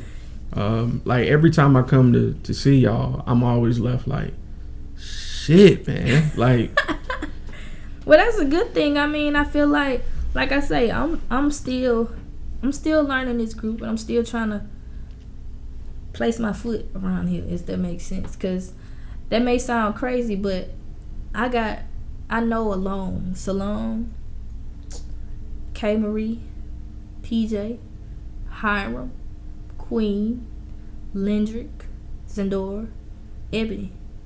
I say I'm trying to place my feet because I'm still trying to figure out who Gunna is. So I'm still trying to get Gunna. And granted, all those people I named have something that I could use as far as making Gunna greater. Mm-hmm. Every last one of those people. And whatever they can help to enhance her, that's even better. And whatever I can enhance in them, that's even better. So that's how I look at it when I say I'm steady trying to place my feet, because I'm around some talented motherfuckers. And I refuse to fold because I'm around some talented motherfuckers that can only make me stronger. And I think last night is like, oh, okay, this is what it could potentially be. That's all that is. Mm. So that's what I mean when I say I'm trying to place my feet, because you're around some dope poets and it forces you to push that pen. Mm-hmm. It forces you. But I hadn't, like, we had rehearsals, but Kay and PJ hadn't, nor Salone, nor Queen, nor Hiram had heard what I was gonna do. But Lendrick, Sindor, and Ebony knew. So, but then they really didn't know, because I held that last piece until the last rehearsal. So I just was trying to figure it out and touch on it. The crazy thing is I didn't even do everything I had in my bag of tricks. What? No. Can we talk about it? Sure. I had a track that I had called Make Love. So I wanted to do that track, but the individual that I had on the track was gonna be out of town, so I had to push back. Shoot. And I was like, it's cool. Because then you save that for another time. But it's so many ideas running through my mind just based off this show. And this show right here, to me, it's like, okay, that solidified what you could potentially be in Black on Black round for Mobile. Like Power Lines, I can't take nothing from those poets. They're great poets too, but we better. And there's no disrespect. And we may not be better in Mobile, but this chain that I wear, this shirt that I wear, we've been around 20 plus years. I don't know how long they've been around, but 20 plus, that speaks volume to me. And some of the best of the best. I mean, your Sonnies, all them people, Sonny, Shakespeare, Ebony, it's just the name of few. They all have been affiliates of this organization. So, you know what the potential that I'm around? Like I say, no disrespect to them. They do their damn thing. But how they structure their shows and people come out and it be packed, that's what I want. Right. Period. Every show. Not just some shows. Every show. So my thing is, the level of success we got tonight, how do we get that on a consistent basis? I like that. How do we get that on a consistent basis? And there's nothing wrong. No, it's definitely not nothing wrong, I think. But when I look at Power Lines, it's everything is structured strategically. Whether it's I'm gonna put a video out, structured the right way. Community work, they tell you what they doing. Sure. Structure. Not that we don't do that, but they have a better structure as far as how they go about doing it. They reach levels that apparently we haven't gotten to yet as far as here. And I'm just saying, okay, how do we get that? Because I've done it. I've hit schools. I've done LaFleur. I've done Viger. But it's one thing to do poetry. I've done Callaway. Callaway was my first school. You know, it's one thing to hit schools, but then I didn't even think the poetry was that serious until I got Callaway. That was my first one. And I was like, them children gravitated to me. I was like, whoa, this is a little bit different than what I thought it was going to be. Because I didn't expect them to gravitate to me. And kids like, can I have your autograph? And ooh, like, that's one. That's one. I was like, that's no, one. I'm just a normal person. And then I did LaFleur's Black History last year. And that being my alma mater is like, ooh, shit. And then I did it in the gymnasium. And I'm cheering, like, the roar. It's crazy. Like, it feel good because that's the school you went to and they cheering for you. And then the next day you have Viger and they do the same thing. You didn't even go to Viger. My dad did. My dad think he was slick. He popped up in the audience and came. So and I had two cousins that graduated from Viger. And my little cousin, she was like, is something you need to tell me? And I was like, no. She's like, Kenda, I'm introducing you. It is something you need to tell me. And I was like, oh shit. Oh, well, I'm performing. That's it. So I mean, when it hits them, I got something. And it's one thing, to me, it's important that the arts, you need to hit at least every African American school here. It's vital. I don't give a damn if it's elementary. I don't care if it's middle. I don't care if it's high. It's vital. Because they need it. And think about it. You don't never know who you inspire. Right. Like them cheering, when I did Callaway shit, they was like, I'm gonna be like her, bro. I was like, no, you're not. You're gonna be better than me. You don't strive to be me. Be you. In your own way. And they was like, yeah, I get that. But you're so cool. And I was like, I asked my nephew that I don't even like kids. I be like, what you mean? And they gravitate to me, and I be like, my nephew say, Kenda, my oldest nephew say, it's just the conversation. It's just like I can feel where they coming from. Like they can talk to you, and you don't treat them no different. Like even if they younger than you, I was like, no, cause I once was in y'all shoes, so. Right. I identify with that. That's why I talk to my nieces and other kids I come across like that people, not like that children. Right. Because they are people. You never know the impression you leaving on somebody. Right. Like you never, I don't know, I laugh at the mentor that I was talking about, who I had did that over bound with. She's like, Kenda, I'm just so happy, of the woman that you're turning into. And I was like, you know you had a little something to do with this though, right? Like, and she was like, no, I didn't. I be like, yeah, you kind of did. So it definitely, doing Overbound was kind of the best thing I could have ever done. So you see the mirror in that. You see the importance of a mentor now. Well, I mean, I definitely see it, but I think I identify with it, but I was like I said, you don't take things, and I feel like children like that this nowadays too. You don't take what they say serious until you're forced to have to look at it. So it's like something as a teacher would tell me, oh, you gonna see this work again. Whatever. And then you get a quiz on Friday. Like, damn, she said I won't see this shit again, and I'm looking right at the same thing I said I won't never see no more. So it's funny to me how life kind of correlates, and I don't know. I feel like I always say I'm trying to find my purpose, but I always find myself doing something to inspire somebody.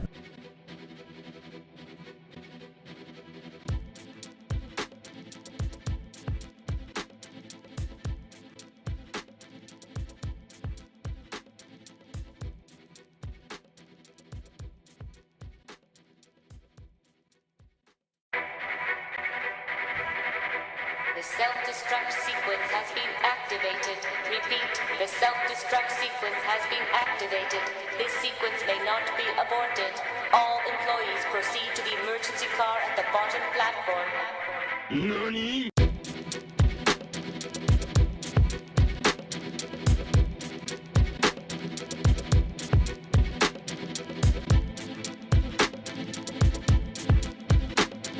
So it's like something as a teacher would tell me, oh, you gonna see this work again. Whatever. And then you get a quiz on Friday. Like, damn, she said I won't see this shit again, and I'm looking right at the same thing I said I won't never see no more. So it's funny to me how life kind of correlates, and I don't know. I feel like I always say I'm trying to find my purpose, but I always find myself doing something to inspire somebody, and I'd be like, that ain't never what I was trying to do, but somehow it touches or reaches somebody. So maybe that is what I'm here for. I don't know. I'm glad you brought that up, because ever since I asked you that question about God, there's been something turning in my head. Deadass. I'm glad you brought that up, because I'm like, I'm gonna tell her what I think eventually. What's up? All right, you were saying you want to know what your purpose is. You go out and you speak and you hit so many people, and you don't understand how it connects with them, but it does. I don't, and I think Kenda, that's the crazy how part. do you not know? How do you not feel that is why you were here? I don't know. I don't look at it like that though. It's like, I guess when I'm doing it, I'm in performance mode, and I'm just like, okay, if it helps you, it helps you, but not knowing how detrimental it is to you. You know what I mean? Like, I get you. So when I'm doing it, I'm just doing it. I love it. So I'm doing what I love. Not knowing you love it too. Or not knowing you can relate to what I'm going through too. So, I don't know. That's the crazy part. Because when you're not looking to inspire, I guess you kind of are. Because you're doing what you love. And that's the bravest thing that you could do. Yes, I have to. Because you're original. I have to. If I don't have nothing else that's mine. Even look at that statement you just said. I have to. I do. I have to. Look at that. Like look at you don't make it an option. Like that's important. I feel that's your purpose. That's your purpose, kid. I'm gonna tell you. I just feel like it is. Well, I appreciate that. Everybody tells me that, but I be like, You don't see it yet. Not yet. I feel like I always say, the best is yet to come. I stand firm on that statement. What's success to you? I feel like we just had the inverse of that question just now. We were saying that success is measured by what the person wants. Well, and if I had to, you saying how would I measure success? No, I'm saying that it's twofold. Just like we say that about success, your purpose is the same exact thing. I feel like your purpose is to touch these people, and your extent of that reach is going to be up to you. You're not looking at it, but those people around you are. Yeah, that is crazy. That's the crazy part. They looking, and I'm just. Even with this interview, this is going to go on YouTube. This is going to be on the airwaves. So many more you're going to touch. Yeah, I hope so. I hope it wasn't a boring interview. I hope it was. Oh man, I'm having a blast, kid. I'm having a blast. It's so many times, and I might have to end up cutting some parts out. I'm gonna be honest with this. So many people I interview are so stale. They're so boring. They just answer the questions and that's it. But when I get people that can sit and talk, like I loved. And if you're listening and I interviewed you, I want you to take no offense of this list I'm about to give. I know you love eternity. Oh, I still talk to eternity. Still. Y'all look like y'all have fun in that interview. And Ross. Yep. And Rena. Quit telling my list, goddammit. I'm trying to make it easier for you. But nah, go ahead. And it's not even a power lines thing with them. It was just a conversation piece. I know. And before them though, but it actually showcased their personality, so you got to know who they were behind the artistry of who they are. Like right. I think when I can hear who that person is, like cause I had looked at Fantasia interview with the Breakfast Club and I was like, like that's you. She's a beautiful singer, but she's a beautiful person, like wholeheartedly. So it makes you go, damn, I need to work on shit. Like, am I looking in the mirror like I need to be looking at it? Am I examining life the way I should? And, just like she say, it's something that's just speaking to somebody. You can make somebody's day. So I just was like, I took that interview and I was like, yeah, there's some things I could take from this. It's funny you brought that up because it's funny. I'll come back to that for you. But who your favorite? Who was your? Yeah, that too. I almost forgot. My absolute favorite was actually K Marie. K Marie is number one. Yes, because K got so much personality. So much personality. That's a nut in itself, and that nut makes me. I be like, damn. When I first met that girl, I was like, man. It's gonna take me years to sharpen my pen like that, but she's been doing it for so long, and that's one thing that I do respect about any poet.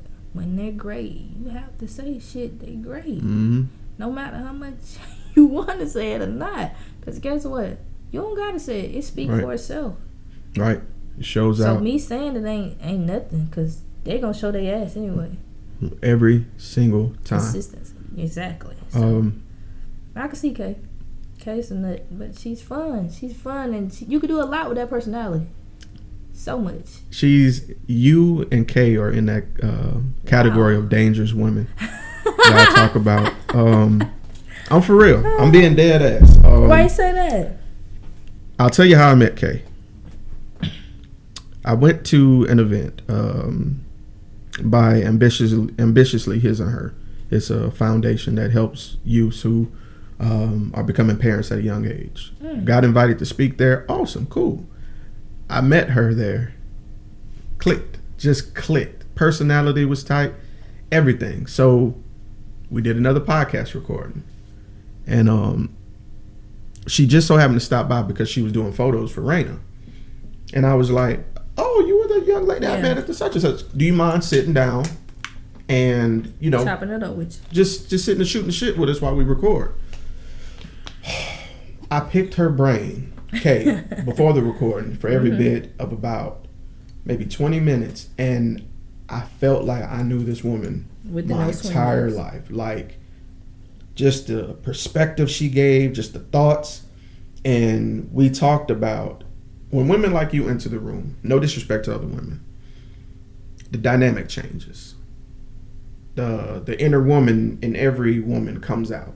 Whether you're confident, not the shocker, dead ass, but it draws. If they're insecure, you can see it. The mood changes, and when you command the respect of people when you speak, and even when you don't speak, that shows you who they. Well, that should let you know how powerful you are. And at the same time, I think I have that ability too, because when you're used to holding that, you've held that for so long, till you get to a point where I'm like, fuck that, I'm saying what I have to say. And I'm gonna make you listen. I don't go in there with that mindset, but I'm gonna get your attention one way or another, whether if it's doing something that I typically wouldn't do. I'm just trying to captivate your mind. That's all. I gotta get your attention, and it starts there. If I got your attention, I'm in there. Right. And that's so refreshing nowadays, because I feel like women are so caught up on physical things. Like, and don't get me wrong, I ain't gonna say I don't have anything against lashes. I do. I have a vendetta against these outrageous lashes. I do. I'm a personal crusade about it. I'm not even finna fucking lie. I'm finna tell the truth. But I feel like it's so many things. Like, weave is fine. I get that. Lashes, fine. I get that. Makeup is fine. I get that. Niggas wear cologne. Niggas wear earrings. If I don't have on earrings, I don't feel adequate. Real shit. You want to see a nigga at his highest peak? Get him a haircut. See if he act different. Happens every time. Of course they are. Because they feel like it's on, babe. I'm right. Good. I feel good. But Kenda, it's different when you guys enter the room and it's not based on that. You guys' energy is based on who you are. Right, because I don't, whether I wear weave, whether I'm natural, whether I wear makeup, whether I'm barefaced, at the end of the day, I still have a goal in mind, and I still have. That's it. I still have something to get across. So these are just added bonuses to me. They don't define who I am, and yeah, it may. All it does is enhance it. That's how I. Right. It shouldn't be dependent on it. Right. No. Because the hair don't make you. The makeup don't make you. It's genuinely what's in here. That's what makes the world of difference. A confident soul who got the presence to back it up is like the most captivating thing on earth. Period. That's even with a man though. When you I feel like for a man to know what they want, genuinely know what they want, and they're very adamant about it. They know what they want. They can't get deterred. They know what it is. They know the goal they have in mind, and that they're not willing to let anybody throw them off by any means. That's just excessive to me, as you're saying a confident woman is, because it's rare to me nowadays you can find a man that knows what they want, that's ambitious enough to go get it, that's not making no excuses, that's not playing no games, and at the end of the day, they want the same thing that you want. But they're not afraid to say, I want this. Not because they friend want it, but because they want it. And it's rare to find that. So when you find that, like I say, I have a lot of male friends, but I'm very straightforward and they're very straightforward. And I think that's what makes the friendship a great friendship, because we can talk about anything. It don't matter female or male to me. It's the person that I can connect with, that if I can discuss this, if I can discuss that. Like, I know where to go with you with this. I know if I can talk to you about this. And I can't talk to you about it. So, but when it's open, that we can talk about everything, that's refreshing because it's rare. You're not going to find too many friends that you can be an open book with. Right. Without being judged. Just being your natural born self. It takes too much to act this way when I'm really this way. But I want people to see me for this. No, fuck them people. That's where I'm at with it. Like, when people get mad, I mean, I tell people that. I always tell people, even exes, whomever I was when I dated you, I need you to understand I'm not that individual now. Mm-hmm. And I say that wholeheartedly, not to hurt your feelings, but more so to let you know that I've grown from that. And so what we had is what we had, and what we were is what we were. Mm-hmm. I'm a whole different woman. That's how I look at it. Because I've grown from that, whatever relationship it is, and it may not have always been that reason, that person, you know what I'm saying, why we ended, vice versa, or on me. But just understand, you got to take them from face value, like the relationships, and learn from them. And I don't feel like everybody does that. Nope. They just look at it, oh, well, I dated such and I ain't do nothing wrong, whatever, I'm going to the next. Like, no. Everybody play a part. I promise you do. And you can't tell everybody that. Yes, I can. Well, you know what I mean. Everybody plays a part, but that's the thing. When I can say you play a part, can you tell me the part you play? Better yet, do you feel comfortable enough with telling me the part that you play? Because they're not going to tell you because they got to carry the narrative. There you go. And when you can sit in your own shit, I mean, you sit in it, it's different. It hit a little different. Because ain't nothing, if I sit in my own shit, ain't nothing you can throw at me that I don't already know. We talking about me. What you gonna tell me about me? I'm 29 years old. I think I know me better than you know me. Good fact. I've only known me my whole life. You've only been around a few years, maybe. So what can you tell me about me? Right. That I don't already know. And it's not that we don't know. We know. We just don't want to fess up to what we know. So I can know I'm a smart ass. Do I want to say I'm one? Probably not. Do I want to say I'm an arrogant motherfucker? Probably not. I don't want to say it, but I know it. So when you can own your own stuff, and that's what I have. That's my problem with people. When you can't own what you do or what you did, sayonara. Because you got to fess up that, okay, I played a part in this. What role did I play? Did I antagonize this person to get to the whatever level that they... But that comes with growth to me. Fact, yeah. That comes with growth. And how you choose to handle... How I once handled the situation here, I'm not going to handle it the same way here. Right. It's just the growth in it. You're right. I think it has to do with what your end goal is. That too. Because early... Of course, when you're young and you're in your 20s and you're dating and shit and you're like... I just, they weren't for me. They weren't strong enough for XYZ. There's always the excuse of why I didn't meet. But like you said, it's always two people that intertwine with that. And I'll even be a little bit more broad. I'll say a third part plays in that, and that's environment. Right. The time, finances, all that shit play a part. And who else is in their fucking ear? Oh, man. I found that shit out the hard way. Whoever, and I don't get Gotta be careful who you vent to. I'm not dating. Yeah, if your mama don't care for me, that's fine. I'm not dating your mom. And I'm not asking for your mom's approval. I'm dating you. So therefore, if you can handle it, eventually she's gonna have to deal with it. Right. So that's how I look at it. And you can't be...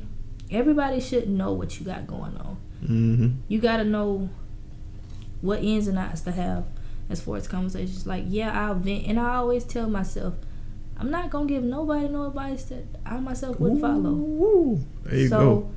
If I have a friend in a relationship that's doing this, that, AZ, I can only speak from my perspective, what I would do. Now, what you choose to take from that, am I trying to change your, your thought process? Absolutely not. Because guess what? I can't change something that you already made your damn mind up on. I'm not trying to change it. Only thing I can do is give you the advice if you want to take. I used to get mad, especially if I know I'm giving you advice that I know this is the right advice I'm giving you. And you just choosing to do otherwise, but then I'm like, you know what? I gave you the right advice. What you did with it is what you did with it. Don't be smart. Man, I don't know how this happened. Yes, you do. I told you what the advice was. You just didn't listen. So, it's okay. That's how I look at it. I just be like, live, learn, grow. That's my whole motto. You don't add to me, you gotta go. That's where I'm at nowadays. It was I'm gonna lose some friends. Have I lost some? Yes. Oh, yeah. Am I gonna lose some more? Yes. Am I gonna gain some people that's beneficial to me? Hell yes. And them the people I want. What's crazy about that is I lost a 12-year plus friend. Really? I don't mind talking about this. This is personal, but fuck it. I always talk about being 100 on the recording. Well, fuck it. We're gonna keep it 100. Good friend of mine. It was 3 of us. We all met the same day. Went to college. All met on the same day. I met them. They were roommates. All clicked. Chicago, Mobile, Indianapolis. Interesting group. Chicago, right. Indianapolis, and Mobile. Okay. Tight. 3 fucking amigos. All city people, huh? Right. That's probably why I clicked. Probably.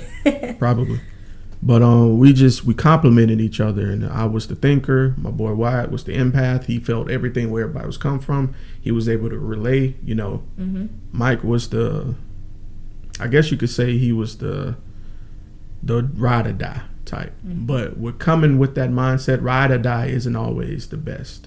It isn't, because sometimes they can't discern right from wrong. Right. 12 years plus. My boy was going through a divorce. Horrible. And he had kids involved. Now, I'm basically an uncle because I consider these other 2 my brothers. Well, when his wife split, his wife's kids had to go stay with her out of town.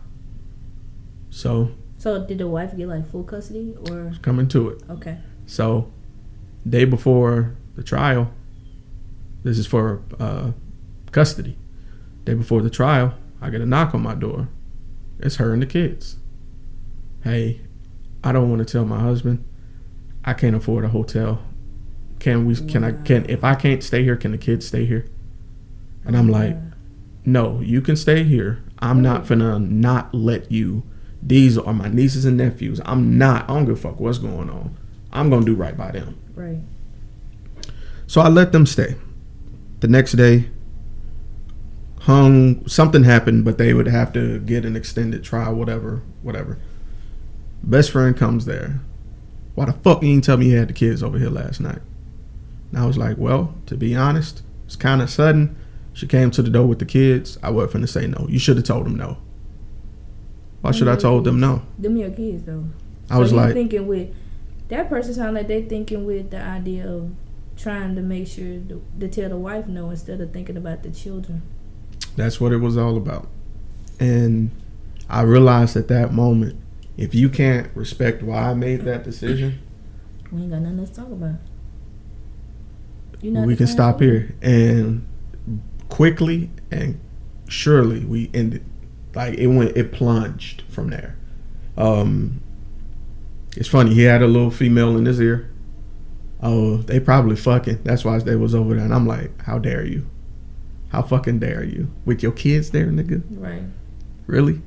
And how well do you know me as a friend? Like, I ain't never came at your wife's sideways and nothing like that.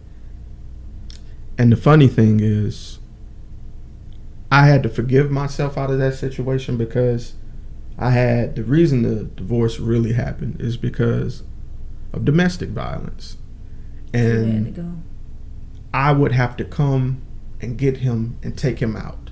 But see, you know what the question I would have posed to your friend? What was that? They have what kind of like kids, girls or guys? Both. Like, okay. So what advice do I give my son in this situation? Do I tell him to stay in this situation? Do I tell him, am I being an example for the man that he needs to be? My daughter, is this the guy that she needs to be with? And then as a mother, what are you telling her as a woman? Those are the questions that I impose. And I say that because when you get married, you tend to forget, okay, it's about them at the end of the day. And I think that's what makes that's what makes me scared. And people laugh at me when I say that. I can make a baby with anybody, granted. But I need to know whether we work or not, you gonna take care of your responsibility. You ain't gotta be together for you to take care of your responsibility. Just do it. So you have to look at that. Take yourself out the equation for a minute and assess the entire situation Like I said, what advice are you telling them? And I say them, I mean the kids. Right. Do they put up with something like this? Is this something that you want them to go through? Are you being an example for them that you need them to be? All that plays a factor, in my honest opinion. And I don't respect no man that put their hand on a woman. Because I feel like, I don't know, if I ever caught my dad, and I mean ever, I'm shooting. I ain't even be no question. I don't give a damn. You ain't got to really put your hand on my mama. My mama? No, we ain't even going for that. It was but that that crazy. Shouldn't even question, like. And I should have seen it coming, honestly. Why you say that? Because he had an anger issue, and like me and Wyatt would try to, like, when they have situations, we'd immediately go there. Police be there, and we would deliberate to the police, like, look, we'll get him out of here. We'll do whatever. There's even a couple times we had to get him out of jail from people calling police, and all this happens in front of the kids all the time. And my ex, who was friends with her, would tell me stuff that would happen behind the scenes, and I guess I was so loyal, I was like, nah, he wouldn't do that. He wouldn't do that. But now, when I saw that response, if you willing to, if you want me to shut the door on your kids, man, just because you beefing with her, and you mad at me because of that, all right. Put your pride to the side. It ain't about you or her. Keeping them out of it. It was the fact that your kids ain't had nowhere. I sat on the couch with your nowhere kids. Nowhere to go. And you gonna tell me to close the door? It's crazy. To me, that says a lot about your character then. Because you're not... I said that says a lot about your character. I mean, in the sense of your character as a human being, that you have compassion enough to say, these are my nieces and my nephews. They clearly need somewhere to stay. And you can't just close the door. Then it says a lot about his character as a man, that you only care about self and your own selfish vendetta against the mother, instead of just saying, damn, he just did the right thing for my kid. And it's okay, because granted, it may not be a day, it may not be tomorrow, it may be months, years down the line, but I guarantee you're gonna think about it. He's gonna think about that instant and go, damn, that nigga really did have my back. Well, and then now you lost a friend. Yeah. A good one. Over some bullshit. Over two of something. Them. See? Once Wyatt found out, he was like, oh, fuck that nigga. Right. Minor setback shit. Some shit y'all could have got over. Water under the bridge. And you made that be a mountain of a molehill.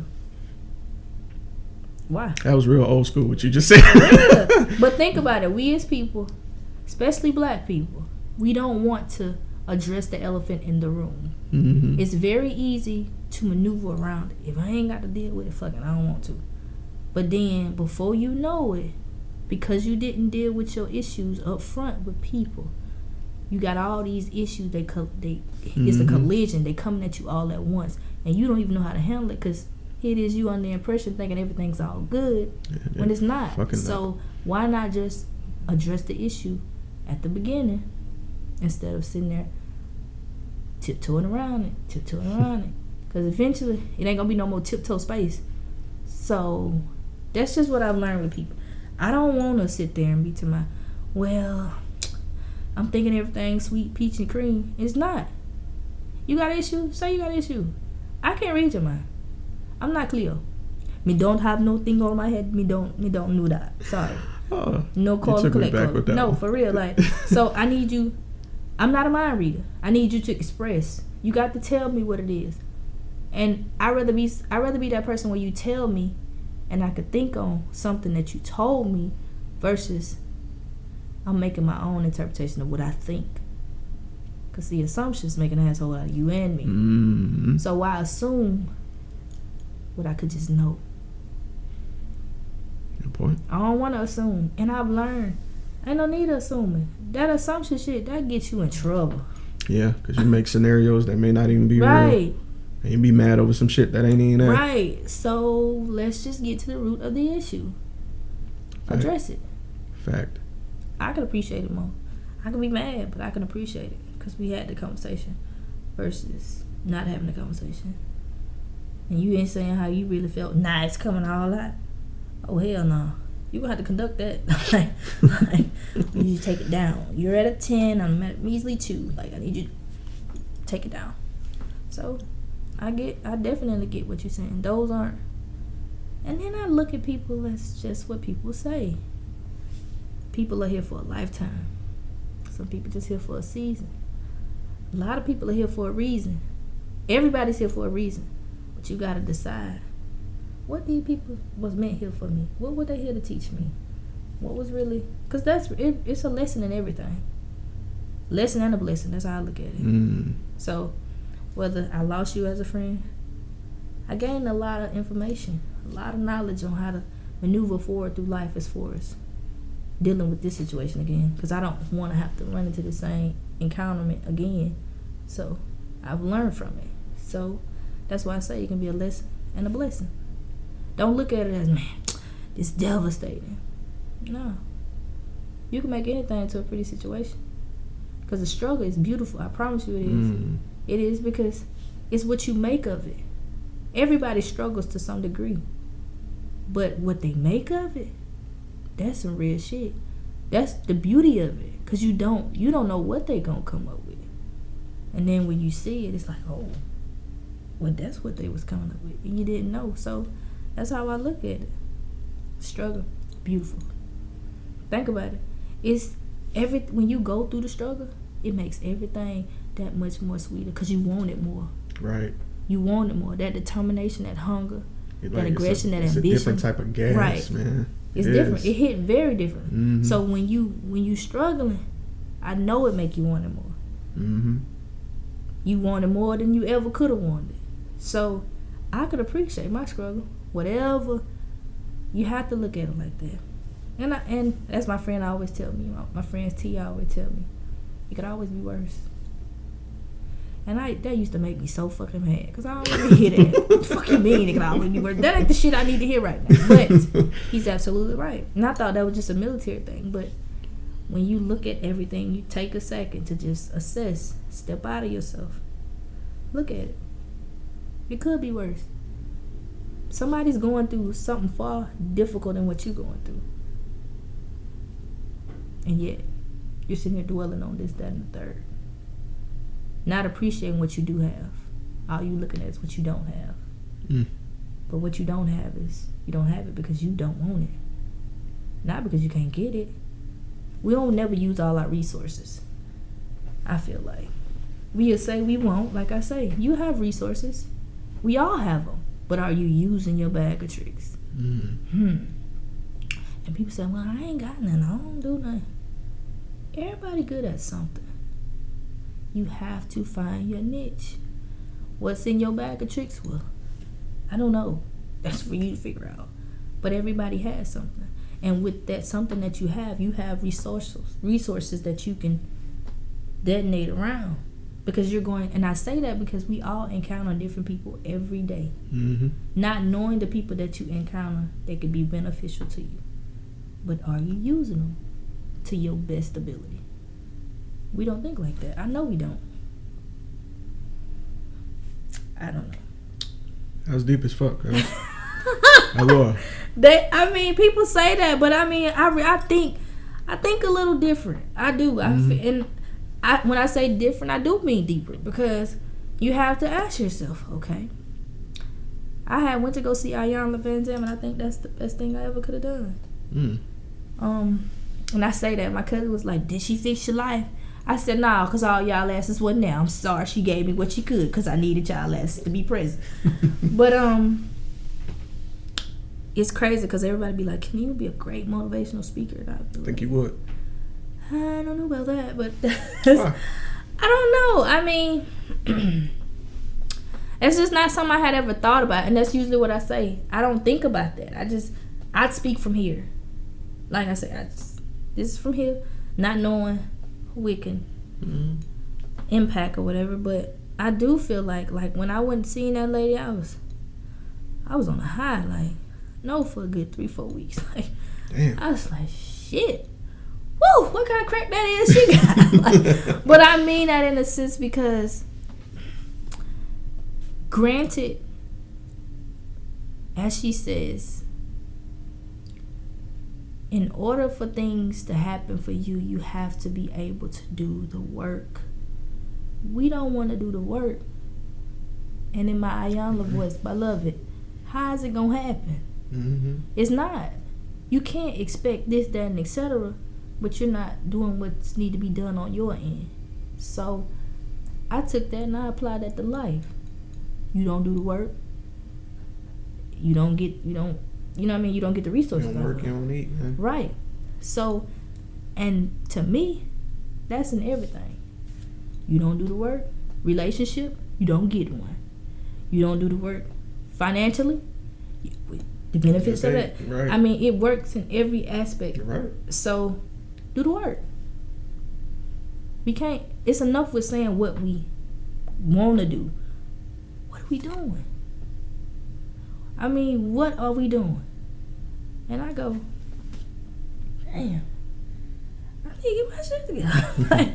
Because it was just, to me, it's just confirmation. That's how I look at it. Like, a lot of my thought for the days is more so premeditated on my thoughts. But then at the same time, when you see somebody like that, that's more. That's more. So, and then you read, and that's more. That's more. So it's like, what are we really doing? Are we really, as I said, are we really using all our resources? And 9 times out of 10, we're not. I think it's, like you said, not having that 360 assessing ability to see what's really around you. It's okay to step out yourself. Do that. We don't Niggas do it are enough. scared to do that. Well, Niggas are scared. how you gonna be scared to step outside yourself? And you ain't scared to shoot a gun. That's backwards. You want to kill somebody? You rather kill somebody instead of assessing the whole situation before you do it. It's true. Right. So no, you gotta think.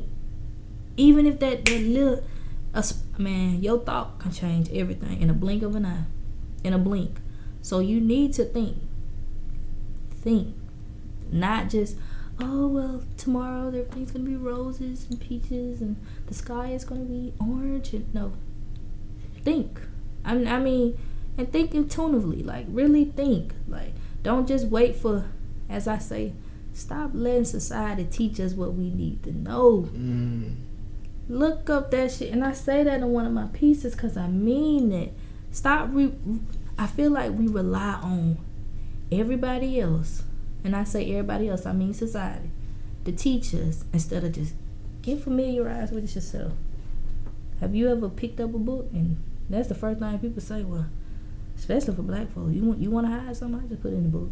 Because I know you ain't going to look. Said it in one of my favorite songs. I know you ain't going to look. Something from a nigga, put it in the book. I know you ain't going to look. I know you ain't. This nigga here going to look, though. I promise you, this nigga, I can't speak for the rest, but me, she, her, I'm going to look. I'm sorry. I have to. I mean, I'm shortchanging myself if I don't. Right. So, I'm going to look. I'm going to be that nigga, that token nigga that you didn't think. And when I'm intelligent on top of that, ooh, that make the white folks mad. But, ooh, I love it. Because I want to prove to you I'm not just a nigga as you see me. I can be that nigga as you see me, but I can still have so much more going for myself as that nigga. So as Jay-Z said, whether I'm a black nigga, what the nigga say, whether I'm a house nigga, field nigga, I'm still a nigga. Yes. I'm still a nigga. So call me what you want. I could be the richest nigga. I'm okay with that. I'm still rich is in there. So, I mean, we got some people that have, I feel like we have so many people as far as celebrities. They don't realize the impact they have either. They don't. And I look at it and I go, it's funny because they don't have that outlook you just said, that 360. You got to have that though. Like, you got to have that. I say that you have to have that because it's so many eyes on you. Right. And they could literally make a change with just a bar in a song. Right.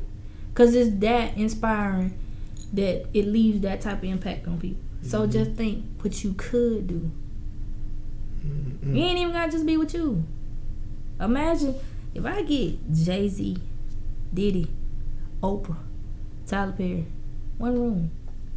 That's a lot of black power in one room. A lot of black power, a lot of Shout money. Shout out to Tyler Perry, by the way. Right. That's what I'm saying. Like, that's just imagine. Nuts. But Tyler Perry is the exception to the rule.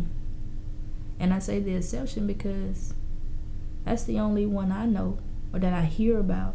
No disrespect to any of the names that I previously dropped, but that's the only one that's, like I said, reaching from back here to get somebody else. It's true. Yeah, you're damn sure right. You're damn to sure help right somebody there. else. To help somebody else. He damn sure he got everybody from his plays and shit and established them. And But then you they know do what? the same. But You're you know what I damn respect sure right. about that? Everybody ain't gonna give you the game. He went and got it. Found it out. Everybody ain't, and I say everybody ain't gonna give you the game in the sense of he puts his people in position. You think everybody can do that?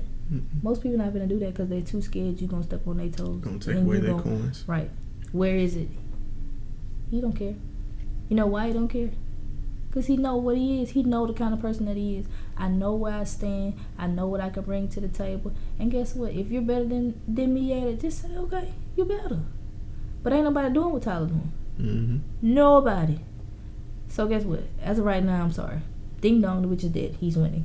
Oh yeah. That's how absolutely. I look at it. But especially with that last move. That studio. Amazed. Period. I just want to be the person that say, hey, how you doing? Welcome to Tyler. Nigga, let me just check your badge. Like, let me, beep. Have a great day, How sir. are you doing? How are you doing? Welcome to Tyler Perry Studios. TPS. Right. Security. Let me do it. I don't give a shit. But nah, Visions I used to come give to him life. so much shit until I sat back. I listened to an interview he did. Because I had a big debacle with black church versus white church. I had a big issue with it. And I was like, yeah, Tyler Perry is for us, but he always going to these cracker churches and speaking there. And I realized I had to meditate and check myself, because at the same day, it's not about the color of their skin. Not at all. Because some of the biggest snakes look just like me. Right. Some of the worst people are black just like me. Right. And God bless him for having discernment to want to speak his piece and tell his story wherever he goes. Right. And that's something I had to learn. That's something I'm still learning, because I can get in my feelings and stuff, but at the end of the day, with what I want to achieve, I want to make life better for everybody. I didn't say just black people. I want to help Mobile. Right. Mobile is black, white, Mexican, Chinese, Korean. And that's how it is around the world. Right. So kudos to him, because he made me open my eyes recently after sitting there listening to the dream he had. Because my goal is always legacy. What am I going to leave behind? I want to be the answer to a question on a Black History test or something like that. I want to see my name somewhere. I don't give a fuck where it's at.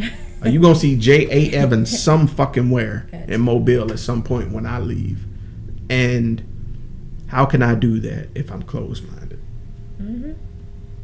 One of the biggest people who gave me a break was a white woman last year. So then that makes me ask you, is it really about the race? It isn't. That's what I learned. That was the hardest thing to come up to. Remember I was talking about how God gives the ability to do things and we set limitations? We do the same thing with race. There's nothing wrong with supporting black people. There's nothing wrong with supporting black businesses. But just support, period. Support. If I'm going to be about Mobile, you got to preach support Mobile. Right. That's what I'm learning. With everything that comes with it. Right. That is what I'm learning. Agreed. That is what I'm learning. So it was a very hard pill to swallow. But I had two white people change my life for this podcast. One is an artist by the name of Kat Pope. And I sat down and talked with her for an interview over the phone. And she's a dope artist. I'm talking about this girl can paint her ass off. And she brought up how before she encounters anything, she remembered God first. That's a recurring theme in my life on that wall right there, God first. And she reminded me of that. And I had to get back. Did to me. Gotcha.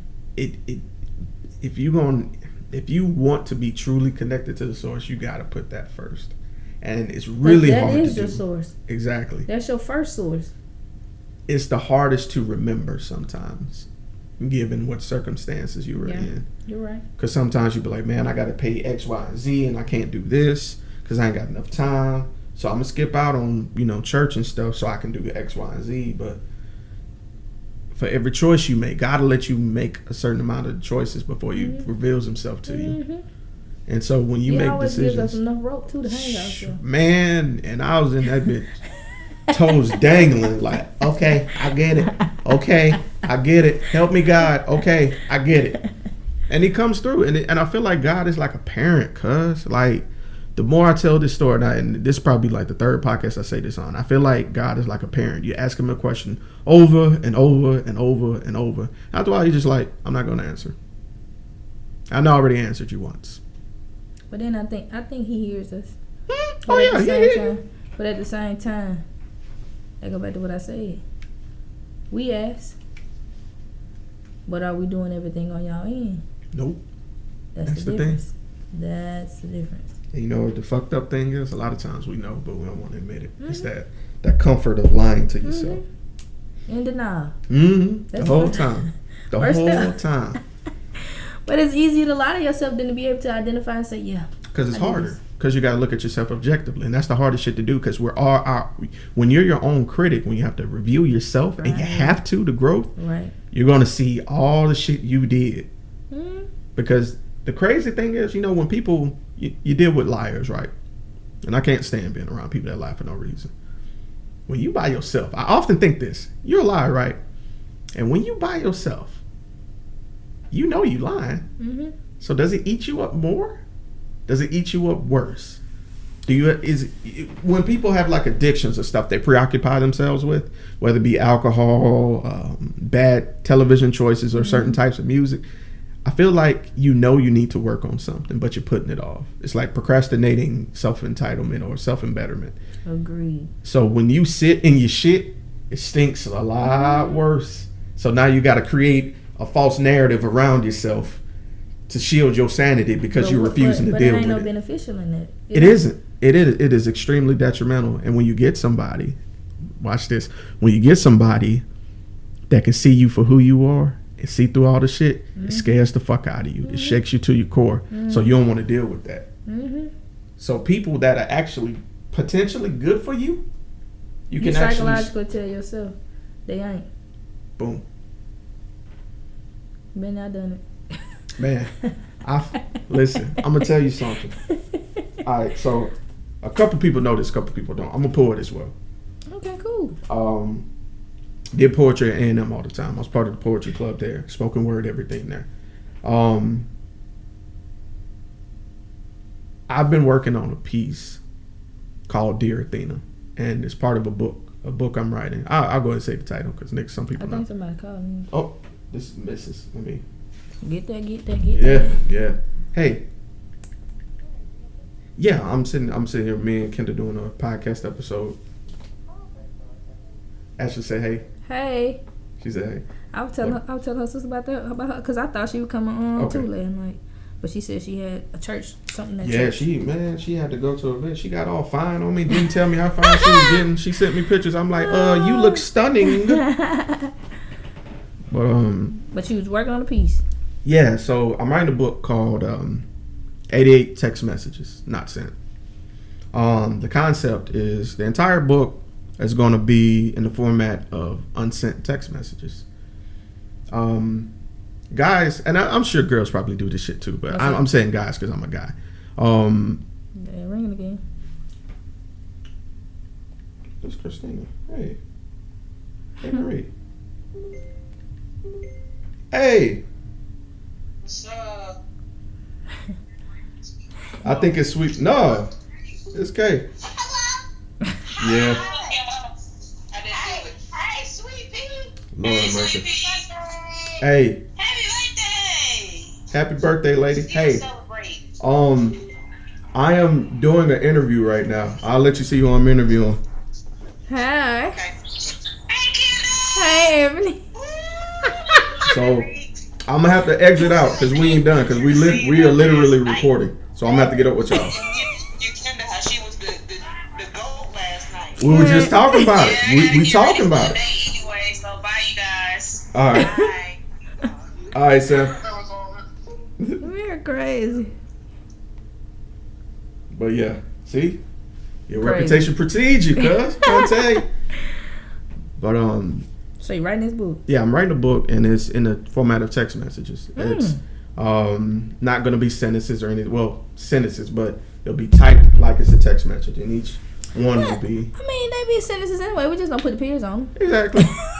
And yeah, but basically it's going to be like that. Cool. These will be text different. messages that I've wanted to send, not to different exes, but I'm going to basically, because I've fucked over some great women in my life. I really have.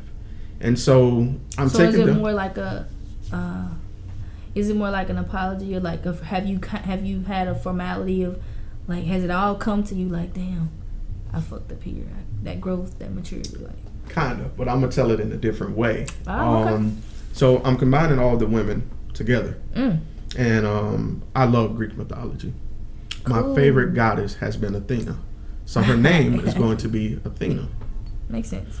Okay, so the backstory is that I'm telling Athena I fucked up. And each text is going to be a different aspect of me coming to that conclusion. Mm-hmm. And the last one will be the sync text message, which is actually a poem I've actually written. I've only let 2 people hear it, Ebony and K. Marie. Okay. Now, My sis. yeah, basically your troop mates. My poor basically, sisters. basically. So when I let them hear, they're like, "Nigga, this is dope," and I'm like, "Yeah, Yeah, the concept even fucking dope." Thank you. You welcome. Cause I've It never hadn't even been heard done. it. Yeah. It hadn't been done. That's why. Right. Yeah. So I'm gonna do an excerpt of that poem at y'all next show. Cool. Great. Um, I look forward. All right.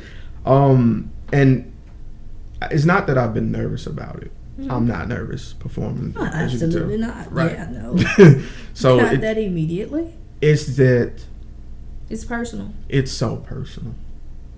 I get what you're saying. The whole way I came to this, Kenda, was really looking at myself and seeing the piece of shit that I was. But you know what I can respect about it? You came to yourself. A lot of people don't come. A lot of people don't. I don't know. I don't want to be. I look at that too. I don't want to come to myself when I'm on my dying bed. Right. When I'm just at my last breath, my last say. No, I don't want. Because if you think about it, maybe if you identify with yourself sooner, some of the circumstances, the situations, decisions, the choices, it wouldn't be the same. Right. So it's crazy because you wish you could kind of jump in front of that ball, and some of us can. We just choose not to.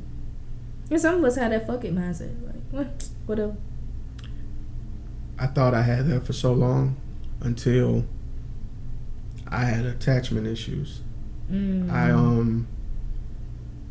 I couldn't relate like I wanted to. It felt like I was becoming an emotionally sociopath, kind of, sort of. So like. when you're saying you could relate, expand on that, like. Okay, gonna keep it 100. People would say that they could be with somebody, cut it off, and then go do whatever. I was that.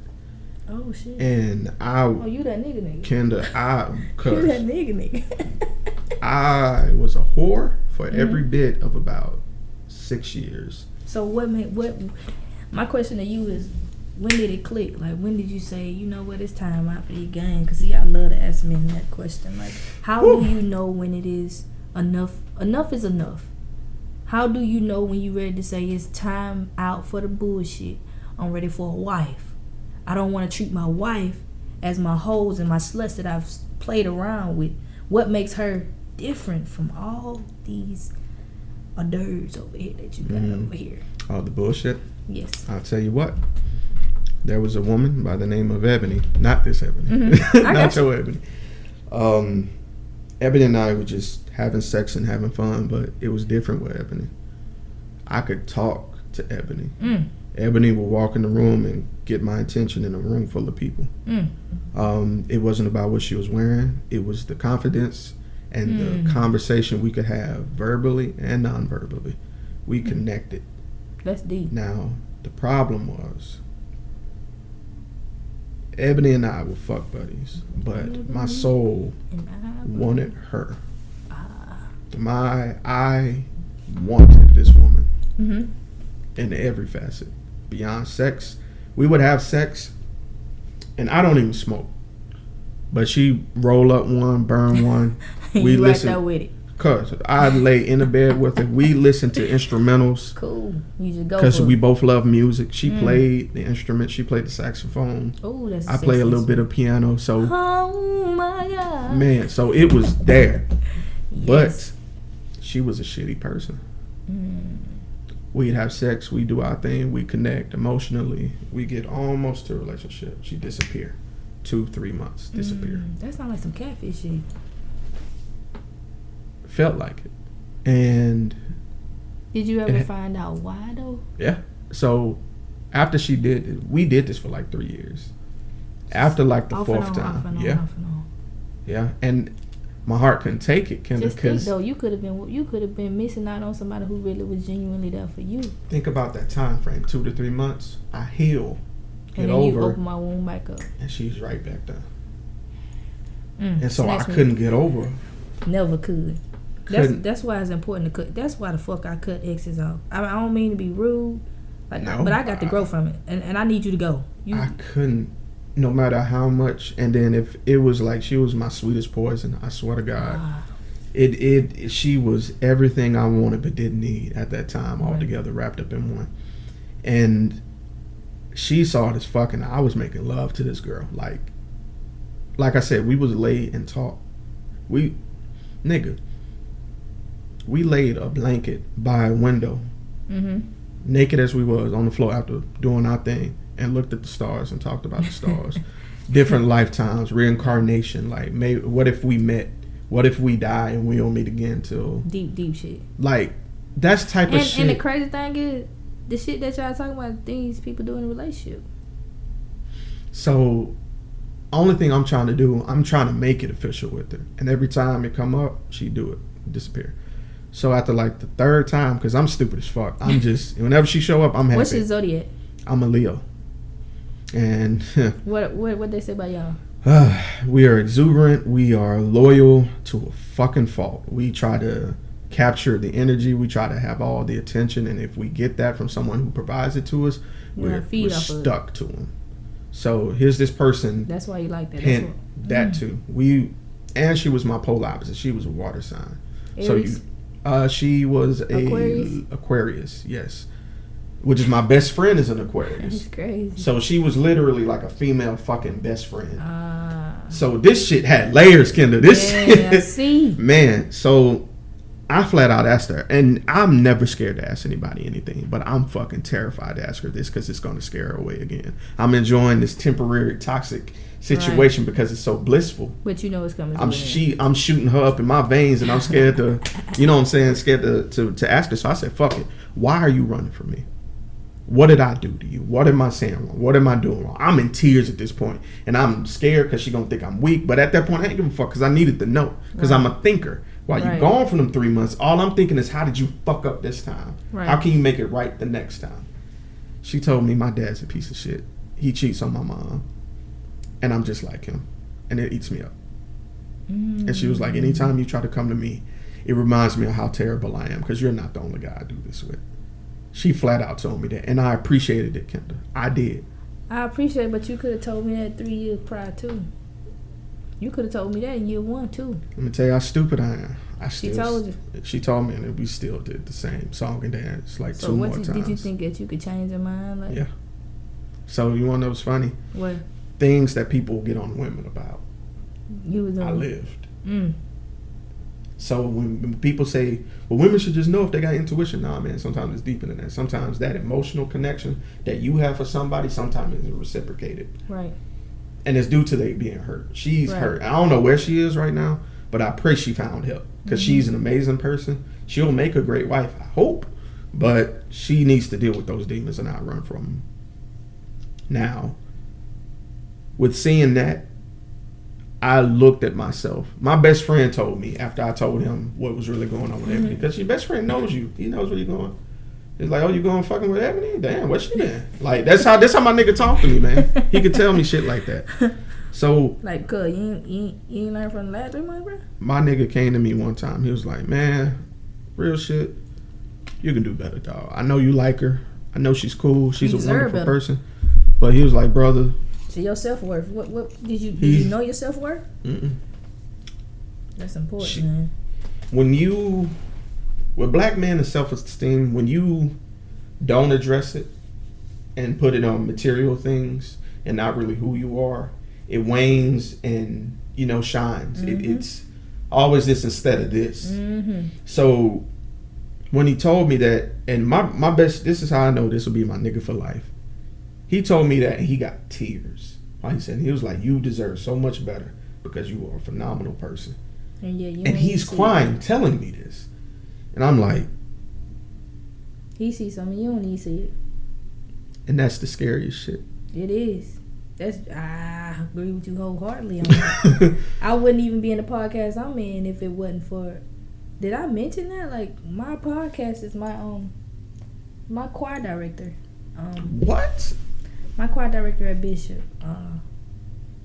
I call her my musical hummingbird, and I say that in the sense of, That was beautiful, by the way. that's what I call her, my musical hummingbird, and I say that in the sense because she made me realize I have so much to offer, whether it's music, everything, every aspect. There are layers to me, and I gave that lady hell. I really did.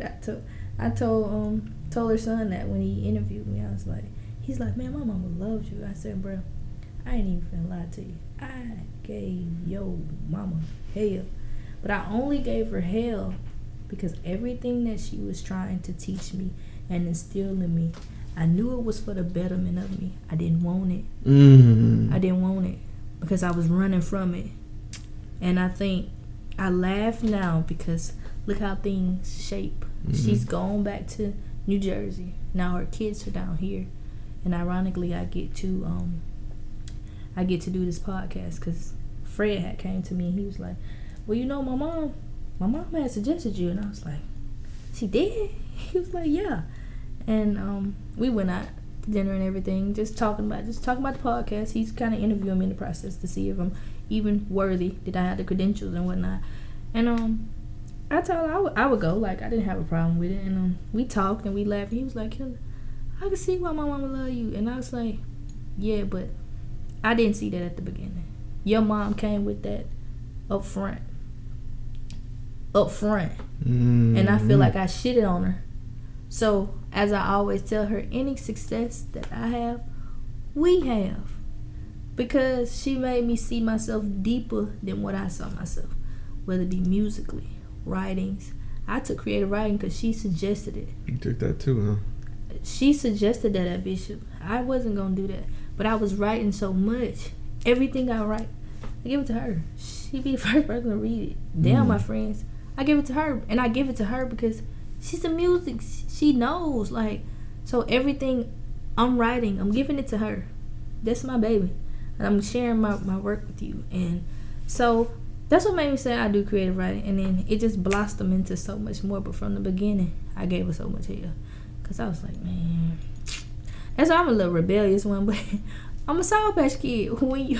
But eventually, like I say, Start off sour. Yes, but I'm so Then they sweet. sweet. Like I wouldn't be. I like to think I wouldn't be where I'm at because everybody plays a factor in your life, and I'm okay True. with saying the part that she played. I'm very much so comfortable with saying you did this. You made me look at some same thing I said about Shamika, my mentor, and Upward Bound.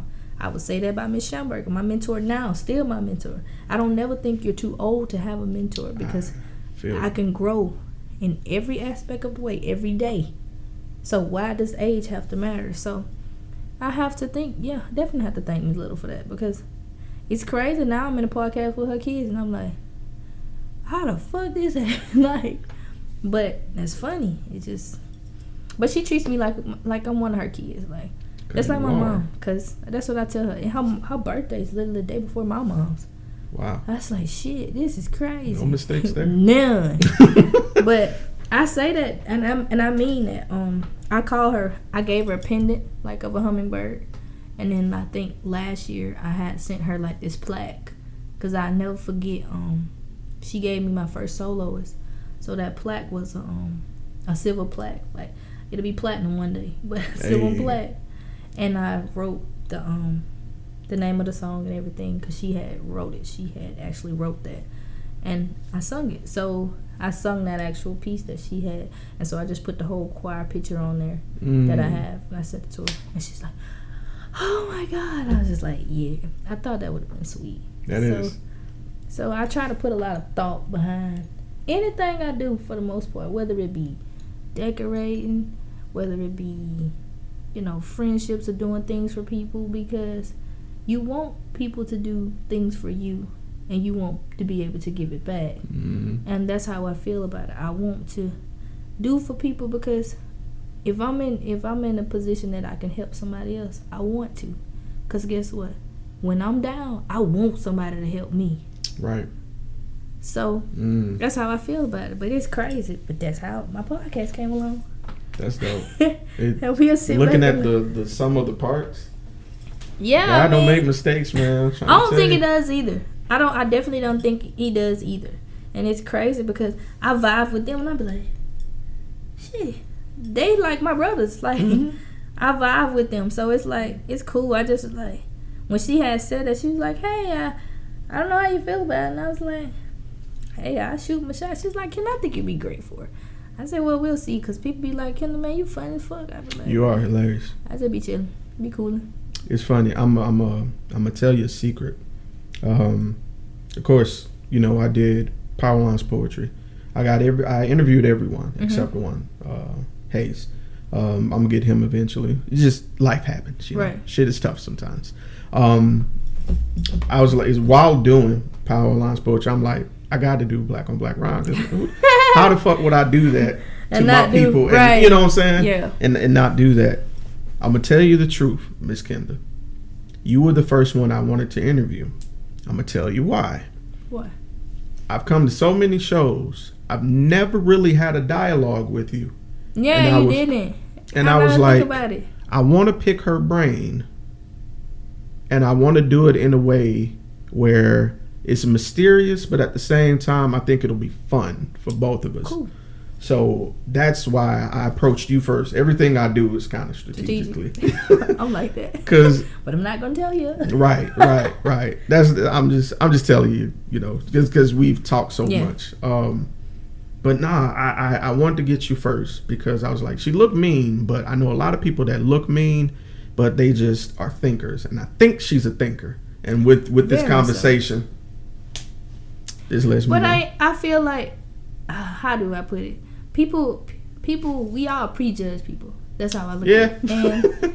And I can come across as mean, but you have to get to know me. So once you get to know me, I'm pretty cool. I think, as long as you don't fuck me over, we good. But you fuck me over, you got to go. Like, I ain't trying to be rude. I ain't gonna keep you waiting. I'm just gonna go and tell you got to go. That's a nice way of doing it. You don't want to see this me the other side, cause she can be mean. But that's pretty much. I do. I think I have a lot to offer, but I've heard that a lot. People be like, Kenda, you look so mean, and I be like, I'm not mean. I'm just constantly thinking. My mind is always churning. You have a stern face, like you. But I mean business too. I'm very much about my business. Yes, ma'am. So I want you to see that, like. Not that I wish you could have saw your expression. You was like, I'm very nice, but I can be mean too. Right, I can, and I know it. I know it. I'm not denying it in any way, shape, or form or fashion. That's me. But guess what? By me having that look on my face, you take me serious just off my look alone. And I be like, Kenda, I've gotten better because I wouldn't even smile. Yes, I wouldn't even smile. I'm leaning in. Better. I wouldn't even smile. I wouldn't even, right. So I'm doing great. I think I'm doing great. And I never paid attention to it till like my aunt used to be like, Kenda, you don't even smile. And I was like, shit, I don't know why, because I got a Colgate smile. So I was like, I don't know why. But then I think it's just loosening up. Like you're saying, being open-minded. You're experiencing different things. You see the world differently. You see people differently. And I think that's what opens you up too. I agree. So, fuck yeah.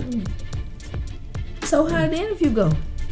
Nigga, you did a fucking phenomenal. Fuck you mean? You were here. I mean, it was a deep conversation to me. Nigga, we talked for almost 3 hours. 2 hours and 52 minutes. Yeah. Shit, I think you did straight. Yeah. That's a couple of episodes right there. I might have to do a part 3. Shit.